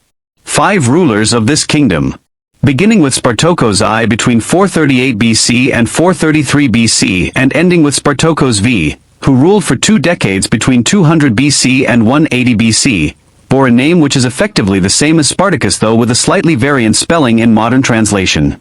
It has therefore been suggested that Spartacus may have been descended or in some way related to the Spartacid dynasty that ruled this kingdom on the northern side of the Black Sea and may have hailed from a branch of the family that established themselves in Thrace at some time in the 2nd century BC. It is a not entirely implausible supposition, though one based purely on the circumstantial evidence of his name and one which some observers have probably been a bit too willing to believe, with its romantic overtones of a young man of royal blood reduced to the status of a slave in Roman society and battling to free himself and return to his former life. What little evidence we do have concerning Spartacus' early life is very limited, but it is consistent. All of the ancient accounts of him agree that he was a Thracian. Plutarch described him as hailing from a nomadic tribe, information which was complemented by others who added that he came from the Mede tribe. These were quasi-nomadic pastoralists, and we can assume that if these details are true he lived a somewhat wandering early life, moving with his family and other kin around the southern Bulgarian countryside tending to sheep and other livestock. Plutarch also described him as being possessed of a great spirit and physical strength, something which would certainly make sense given his later position as both a soldier and a gladiator slave, while it is also from the Greco-Roman historical biographer that we learn that Spartacus was, quote, much more than one would expect from his condition, most intelligent and cultured, being more like a Greek than a Thracian. They say that when he was first taken to Rome to be sold, a snake was seen coiled round his head when he was asleep, and his wife, who came from the same tribe and was a prophetess subject to possession by the frenzy of the god of ecstasy Dionysus, declared that this sign meant that he would have a great and terrible power which would end in misfortune. We also have some limited details on his life as he became an adult in Thrace and how he managed to end up as a slave within the Roman Republic. Appian tells us that Spartacus was, quote, a Thracian who had once fought against the Romans. This view of the man as an individual who fought against a Roman incursion of some kind into Thrace is corroborated by other ancient writers, but unfortunately there is no further detail about it. It leaves us with more questions than answers. For instance, was Spartacus just a common soldier with a Thracian fighting band of some kind, or was he a leader amongst them who commanded a regiment of his fellow people? This is an important question, as, if we knew the answer to it, it would reveal much about how he met with such success against the Romans when he led his revolt in Italy many years later. Unfortunately, though, no further details are forthcoming from the available evidence. At the same time, we can assume that he must have been captured, perhaps after some battle or military defeat for the Thracians he fought with, around the early to mid-70s BC, and was soon sold into slavery in Italy after being sent there from Thrace. He most likely was not in captivity for many years before he appears on the historical record in 73 BC, as had he been a slave of long-standing Plutarch, Appian and others would have surely mentioned this in their otherwise very brief accounts of his backstory. Spartacus was now entering into slavery in the Roman world. This was a complicated existence. Slaves had virtually no rights or liberties of any kind, though their lives were often not as brutal as those who experienced the chattel and plantation slavery that prevailed in the Caribbean and southern states of the United States between the 17th and 19th centuries. For instance, many slaves in the Roman world were household servants, and if they had owners that treated them well, did not experience brutality. Still, they were unfree, though they could win their freedom through various mechanisms. There was the darker side of slavery though.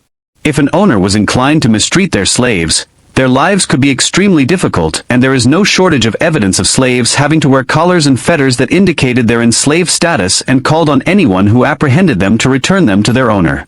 Because of the nature of the Mediterranean societies that Rome conquered from the 3rd century onwards and the nature of Roman imperialism itself, the Roman Republic was a state in which slavery was extremely common. Slaves were taken from each conquered region as the spoils of war, often with a huge proportion of a city or town that resisted Roman rule being enslaved afterwards. It is estimated that upwards of 20% of the population of the Roman Empire at its height were slaves. These were used in various capacities. Some were household slaves. The more educated might acquire positions as scribes and clerks and were considered valuable members of a patrician or wealthy individual's staff and household. The less fortunate were menial laborers whose lives were spent carrying out hard labor in mines, quarries and building sites. Amongst these, gladiatorial slaves occupied a somewhat unusual position in that their lives could be short and violent, but if they succeeded as gladiators they could aspire to not only win their freedom, but also to live a life of riches and fame. Gladiators, whose name is derived from the gladius short sword that many fought with, were combatants who took part in the Ludi Romani or gladiatorial games that had become common in Rome from around the 3rd century BC onwards. By Spartacus' time they had become a staple of Roman life, and amphitheaters for holding gladiatorial contests were beginning to appear in many provincial cities and towns. Many gladiators were slaves, though some were volunteers who were eager to gain fame and renown by winning contests on the sands of the amphitheaters, while riches could also await particularly successful gladiators. Still, death was the outcome before long for many fighters, and as the Ludi Romani became more and more popular, a constant stream of slave gladiators was needed to replace those who had lost their lives fighting one another for the entertainment of the Roman people. The contests would go through peaks and valleys of popularity, with some later Roman emperors favoring the less violent sport of chariot racing instead, though in the politically turbulent and violent last century of the Roman Republic, which Spartacus lived right in the middle of, the gladiatorial contests were at the absolute peak of their popularity, with Roman generals and politicians managing gladiatorial schools and holding contests as a way of bolstering their own popularity with the wider Roman population. Slave gladiators like Spartacus became in the mid-70s BC were trained at a ludus, a gladiatorial school. These were relatively new innovations. The first ludus for which there is concrete evidence did not appear until the very end of the 2nd century BC, around 30 years before Spartacus was enslaved.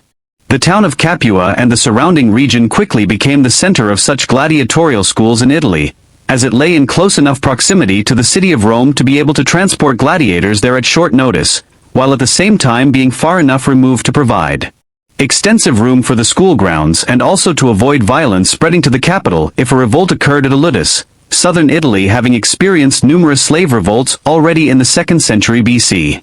Excavations of major gladiatorial schools such as the Ludus Magnus, the great gladiatorial school built near the Colosseum in Rome in later centuries, reveals that barracks and dormitories were laid out for the slave gladiators.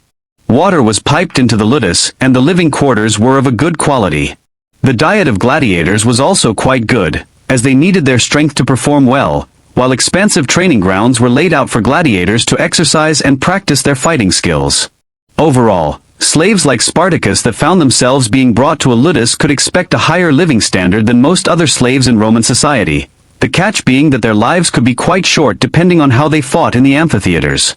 Spartacus' potential as a gladiator was quickly realized following his enslavement and his arrival in Italy.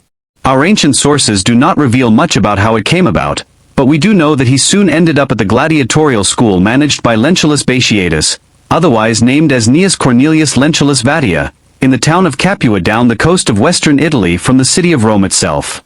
Capua was an extremely important satellite of Rome, a major urban center between the capital and the rich settlements of southern Italy and a stopping point on the Appian Way, the great road the Romans had built through the region 2.5 centuries earlier.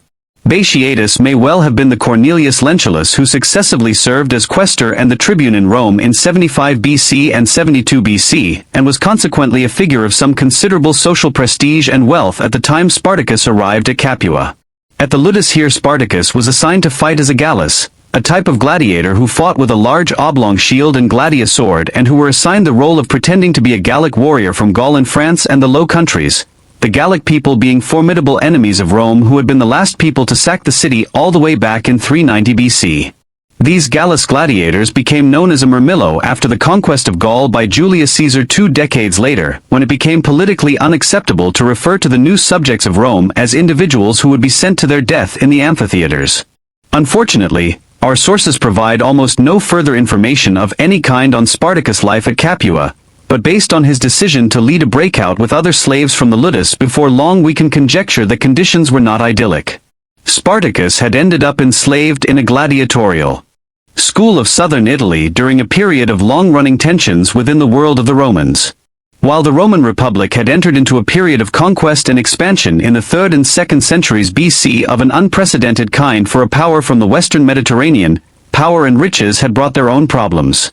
Beginning in the 130s BC there were social and political problems in Rome itself, while by the dawn of the 1st century BC a growing problem was that of Roman military commanders becoming far too powerful and exercising excessive control within the Republic. Two camps had developed, one supporting a general named Gaius Marius and another, a younger upstart called Cornelius Sulla.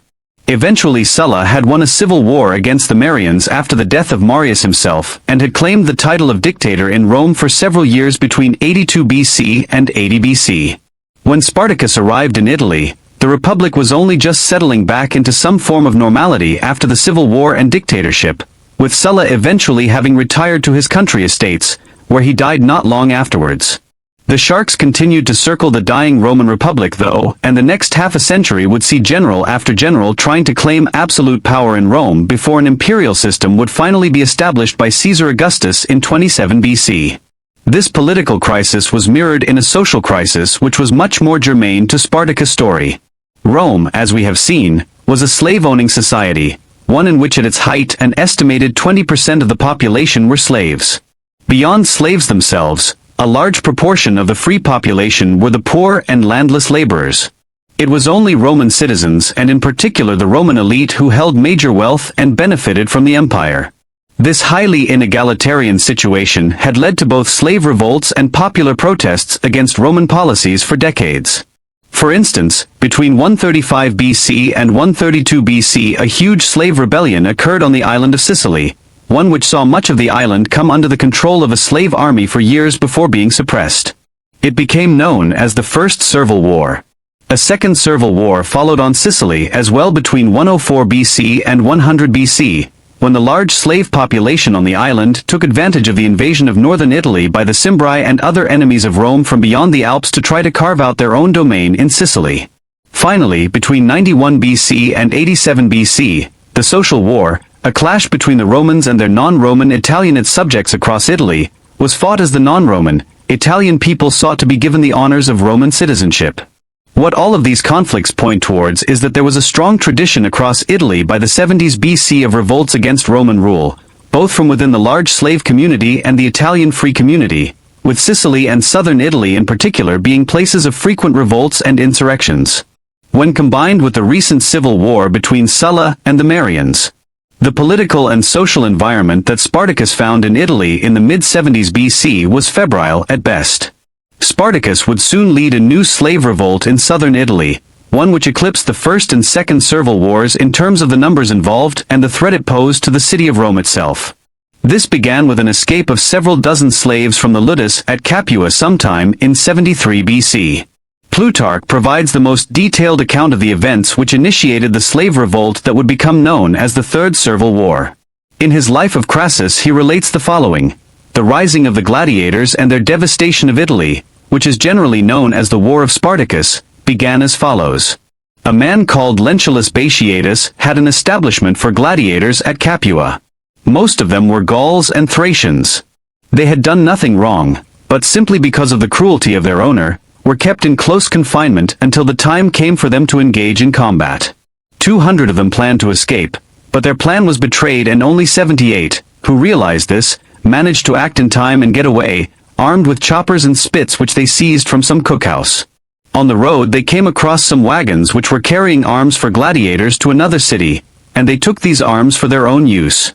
They then occupied a strong position and elected 3 leaders. The first of these was Spartacus.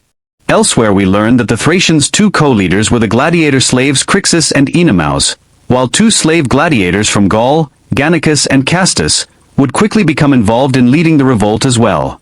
The slave breakout at Capua would spiral into a much wider revolt amongst the servile classes of Roman society in southern Italy.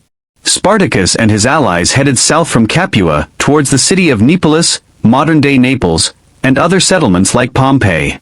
As they did, more and more slaves and discontented individuals were drawn to their cause, and their numbers swelled, first into the hundreds and eventually into the thousands. This process was facilitated as they began attacking and looting isolated Roman villas and small villages, then moving on to towns throughout the Campania region. They soon made their way to Mount Vesuvius, the great volcanic mountain overlooking Neapolis and the Bay of Naples, the one which a century and a half later would erupt violently and bury the towns of Pompeii and Herculaneum under volcanic ash and rock. Here they made the slopes of the mountain a staging post where they began consolidating their forces into a makeshift army. The Romans were responding too, though. No legions were allowed to be stationed in Italy under normal circumstances south of the river Rubicon, so it took some time for a major army to be raised, but in this initial stage of the Third Servile War a militia force of several thousand men under a Roman magistrate by the name of Gaius Claudius Glaber was sent south to deal with the insurrection. There Spartacus and his men used a novel strategy, rappelling down the steep sides of Mount Vesuvius on ladders and then flanking Glaber and his men in a surprise attack which led to a significant victory. With this, word spread that a new revolt against Roman oppression was underway in southern Italy, and unrest gripped the region. The Third Servile War had begun with Spartacus as its leader. There are differing accounts as to how the Third Servile War which now began played out, with Appian and Plutarch disagreeing on a number of specific aspects of it. What is unanimously agreed upon is that this was a war which lasted for around 2.5 years between the original slave breakout from Capua and the Battle of Mount Vesuvius in 73 BC, and when it would finally be suppressed late in 71 BC at the Battle of the Salarius River. Both ancient historians also agree that after a period of building up their forces to tens of thousands of men, Spartacus and the other rebel leaders moved to the eastern coast of southern Italy and then headed north along the eastern side of the Apennine Mountains that formed the spine of central Italy. Spartacus then won a considerable victory over the Romans at a site to the east of Rome, most likely in the vicinity of modern-day Pescara. Where they differ is that Appian holds that Spartacus then largely headed west and might have been attempting to strike at Rome itself before thinking better of this strategy and retreating back to southern Italy. Plutarch, by way of contrast, describes Spartacus and his men as venturing much further north towards Ravenna and Bologna, before fighting a victorious battle against the Romans at Mutina. According to the historical biographer in his Life of Crassus, he then headed south, but did not pass as close to Rome as Appian holds. Both accounts suggest these events occurred in 72 BC and that even as they were playing out the Romans were diverting a great number of legions back to Italy to crush the revolt. The culmination of it all would come in southern Italy in 71 BC. Throughout the accounts of Plutarch, Appian, Florus and others, it is entirely clear that Spartacus was viewed as the paramount leader of the slave rebels and their allies. The question of how close to the city of Rome Spartacus and his followers went raises questions as to what his objectives were and what the other leaders of the revolt hoped to achieve. After all, if they had simply wished to win their freedom, why did they not simply acquire some ships early on in the revolt and flee from Italy altogether? In an age when piracy was rife around the Mediterranean and the Romans were not yet masters of what they would later call Mare Nostrum, our sea, it might have been possible for Spartacus to make his way home to Thrace with a bit of luck. Florus argued that Spartacus and his earliest followers were initially motivated by nothing more than a desire to escape captivity. Later, as their efforts at Mount Vesuvius met with success and more men gravitated towards them and their numbers swelled, these aims mutated into a desire for revenge against the Roman people. Finally, he suggests that as their confidence grew the Thracian began to entertain hopes of attacking the city of Rome itself. This is a neat explanation for Spartacus' actions, but there may have been other factors at play. For instance, Some historians of the late Roman Republic argue that many thousands of those who joined the revolt were not in fact slaves and were instead former Roman soldiers or individuals with other resentments against the state.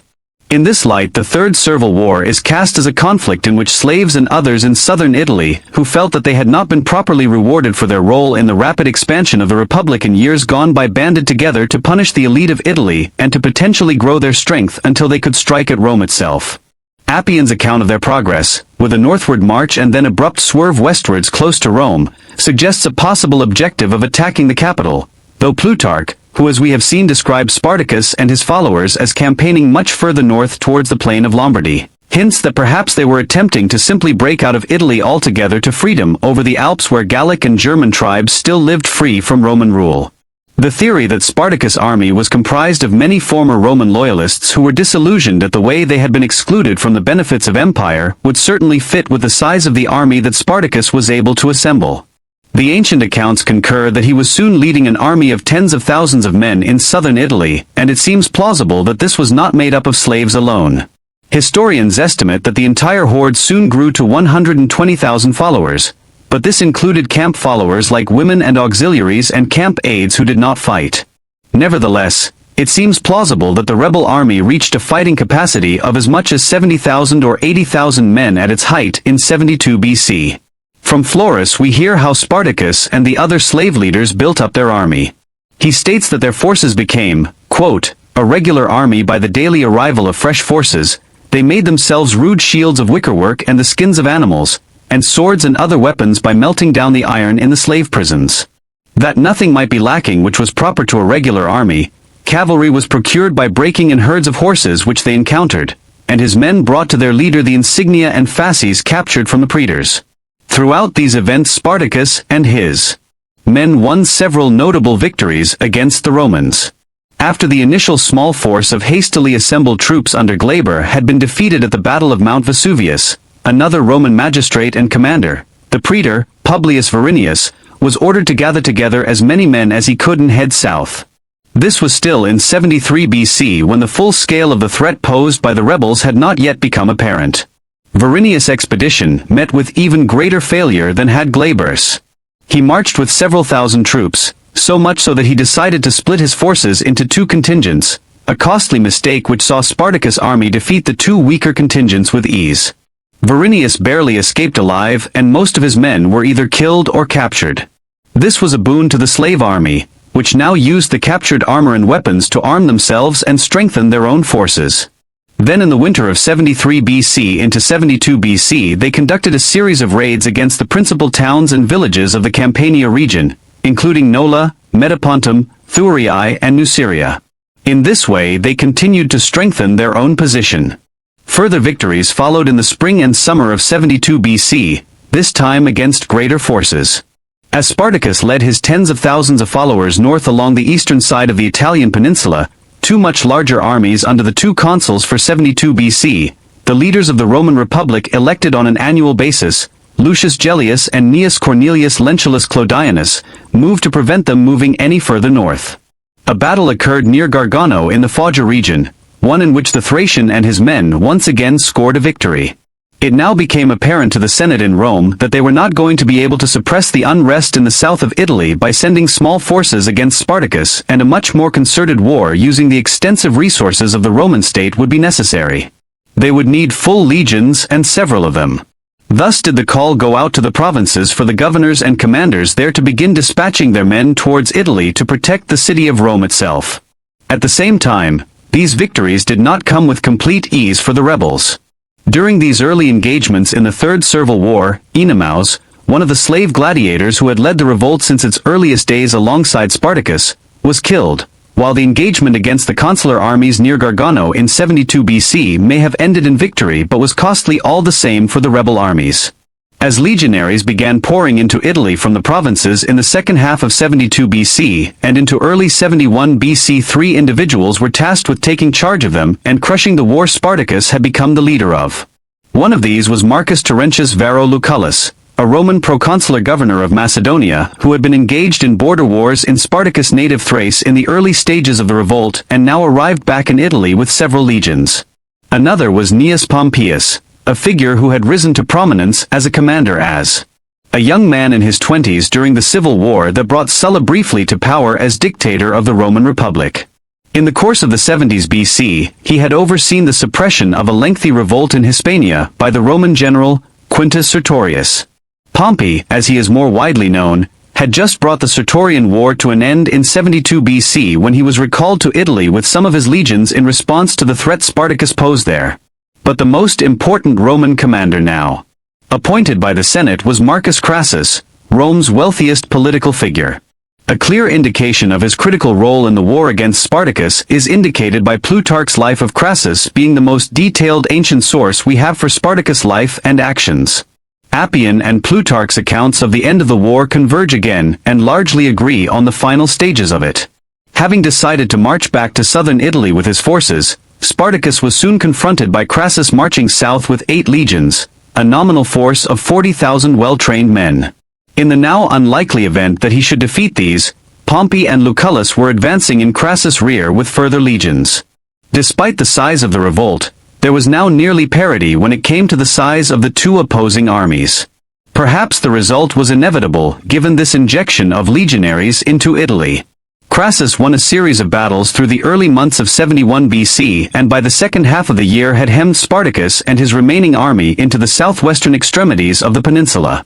At this juncture Spartacus reached out to the great pirate leaders of Cilicia, a region in southern Anatolia in modern-day Turkey, and according to Plutarch formed a deal with them whereby they would transport what remained of his forces across the Straits of Messina to Sicily, where he would reinvigorate his war by drawing tens of thousands of new recruits to his banner.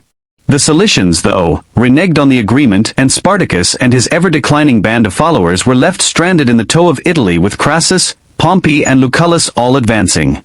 Facing such insurmountable odds, Spartacus elected to try and engage with Crassus' forces before they were reinforced by Pompey or Lucullus. The final battle of the Third Servile War would take place at what was then known as the Salarius River in southern Italy, the modern-day Seal River, which runs through Battipaglia, a town to the south of Naples, Amalfi and Salerno on the Italian coastline. Like all parts of the war, we do not have an exact date for when it occurred, only that it took place late in 71 BC, perhaps around 2.5 years after the initial breakout by Spartacus and his comrades from the gladiator school at Capua, with Appian describing it as lasting close to 3 years.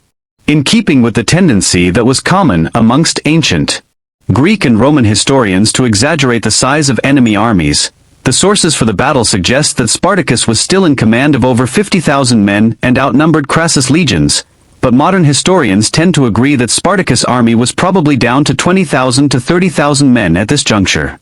Moreover, they were hemmed in. A new archaeological study, details of which have only been published in the summer of 2024, purports to have found the remains of a 2.5-kilometer-long wall in the Doswan dell'Emilia forest in Calabria, which Crassus and his men seem to have built to surround Spartacus' army. Outnumbered and facing better trained and resourced legions that were effectively encircling them with these quickly erected fortifications, the slave army had no option but to engage the Romans and were soundly defeated. Thousands perished, though not without inflicting heavy enough casualties on the Romans.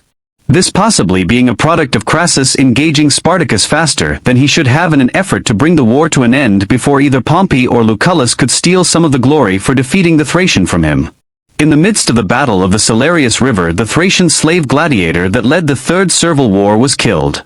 Appian provides a detailed account of Spartacus' death during the battle, relating how, quote, Spartacus himself was wounded by a spear thrust in the thigh, but went down on one knee, held his shield in front of him, and fought off his attackers until he and a great number of his followers were encircled and fell. The rest of his army was already in disorder and was cut down in huge numbers. Consequently, their losses were not easy to estimate, though the Romans lost about 1,000 men, and Spartacus' body was never found. Florus simply tells us that he fell during the battle, though interestingly, for a Roman writer describing the actions of a barbarian enemy, he praises the gladiator general for falling while fighting bravely on the front lines as a general. This positive account of the manner in which the Thracian met his demise was mirrored by Plutarch, who gave the most detailed account of all of how Spartacus met his end. Here he describes the rebel general as slaying his own horse in the midst of the battle, declaring that if they won the battle he would have many Roman horses to choose from and if they lost he would need none. Then he charged with a cohort of followers towards Crassus. He never made it to the Roman general though. Instead, after slaying many Romans, including 2 centurions, Spartacus' followers began to abandon him as the result of the wider battle became clear. Undismayed, Spartacus continued his charge, only to be cut down by the Romans before he could make it to Crassus. Plutarch's description of Spartacus' death, written more than 2 centuries after the events it purports to describe and nevertheless alleging to produce an eyewitness account of the scene, must be taken with a large pinch of salt.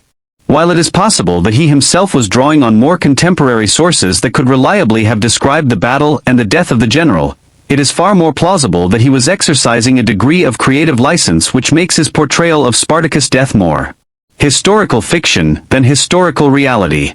Spartacus' body was apparently never recovered from the battlefield following the Battle of the Salarius River. The engagement brought the Third Servile War to an end as Pompey, who had not brought his legions to aid Crassus in the actual battle, now moved to engage several divisions of the rebel army and slew thousands more in the hours and days that followed. He also sent word to Rome where he informed the Senate of the victory in a manner which allowed him to try and claim most of the credit for the victory that Crassus had won. For his part, Crassus engaged in a brutal conclusion to the war. He captured some 6,000 of the remaining rebels and crucified them at regular intervals along the 200-kilometer stretch of the main road between Capua and Rome, the famous Appian Way. Crucifixion was an already well-established form of capital punishment in the Roman Republic, one which involved the nailing of a condemned individual to a cross by the hands and feet until they bled to death or starved. This grisly punishment would have been designed as a form of exemplary deterrence, with slaves all over Italy relating stories of the vicious ends suffered by those who had revolted against their owners and defied the power of the Roman state. It was a brutal end to the revolt of Spartacus. The Third Servile War had implications for slave ownership and slavery in general in Italy during the era of the late Roman Republic and the early Roman Empire. Some classical scholars have argued that there was an improvement in the conditions slaves lived in and their treatment of them by their owners from the middle of the 1st century BC onwards, and that this may have been owing to residual fears about a potential Fourth Servile War and the threat to free Romans that Spartacus' war had posed between 73 BC and 71 BC. There was also a marked increase in the use of free labor to carry out a range of tasks across Italy, particularly working on rural estates in the early imperial period, a development which may have been due to increased fears about having large numbers of slaves on estates here. This was possibly caused by other developments though. The era of major Roman conquests, for instance, ended just a few decades later during the era of Emperor Caesar Augustus as he decided to consolidate Rome's territorial empire rather than expand it. Without endless conquests that ended in mass enslavements of subjugated people, Rome's supply of abundant and cheap slaves dried up, leading to better treatment of existing slaves. Hence, Spartacus' revolt was just one factor in the improved conditions slaves lived in under the early Roman Empire. While the Third Servile War ended with individuals like Spartacus and his many allies paying the ultimate price, either falling in battle or being crucified as a warning to any potential future slave rebels, the suppression of it was the making of Marcus Crassus' political career. For a time. In the early stages of the war, the slave revolt had presented an enormous threat to the safety of Rome itself and the villas of the rich elites scattered across the Italian countryside. In using his immense wealth to quickly arm and supply the legions which he then led south to crush the insurrection, Crassus acquired the legitimacy he had sought since the downfall of Sulla and managed to emerge from the military campaign with a greater share of the credit for crushing it than Pompey did. He would go on to hold several senior political offices at Rome in the 60s BC. Meanwhile, Pompey went on to lead an immensely successful military campaign to the eastern Mediterranean in the early 60s BC, one which over the course of several years saw the final annexation of the lands of the Seleucid Empire there, the military defeat of Rome's bitterest eastern enemy, King Mithridates of Pontus in what is now northern Turkey, and the diplomatic realignment of the region to make powers like the Kingdom of Judea into full-fledged Roman client states. In the process, the Kingdom of Thrace would also become a satellite of Rome. Eventually, towards the end of the 60s BC, Crassus and Pompey began to form a political alliance along with another rising young politician, Gaius Julius Caesar. The first triumvirate, which became public knowledge in 59 BC, provided the basis for the three men to wield power in the Republic between them. When it collapsed years later, Rome descended into civil war again. It is notable that two of the three individuals involved rose considerably in the political life of the Roman Republic owing to the Third Servile War that Spartacus led. Spartacus' revolt and the Third Servile War would inspire many other slave revolts and political movements against overt oppression over the centuries and millennia that followed. There would be nothing comparable to it again in Roman times, with the Third Servile War being the last of the three such conflicts to occur in the late Roman Republic. Other cultures and time periods produced far more successful ones. For instance, the Mamluk Sultanate in Egypt was born there in the middle of the 13th century out of a slave revolt when the Mamluk slaves of the Arab rulers managed to gain control over the country and establish their own polity. Similarly, there were a great many different slave revolts throughout the Caribbean and other parts of the Americas between the 16th and 19th centuries during the era of the transatlantic slave trade. One of these, the Haitian Revolution of the 1790s and 1800s, would eventually lead to the establishment of the first nation-state in the New World ruled by black people whose ancestors had been brought to the Americas as slaves. One of the main early leaders of the revolt against the French on Haiti, Toussaint Louverture, consciously viewed himself as a latter-day Spartacus. In a somewhat different vein, when German communist agitators led by Rosa Luxemburg and Karl Liebknecht launched a revolt against the centrist government of Germany in Berlin in January 1919, their attempted revolution became known as the Spartacist Uprising in recognition that they had founded a group called the Spartacus League back in 1914. Thus, Spartacus has remained an inspiration for slave revolts and movements against political and social oppression down to modern times, and his name has accordingly been co-opted as such. Spartacus has also emerged as a culturally significant individual, with his story retold in many different formats in modern times.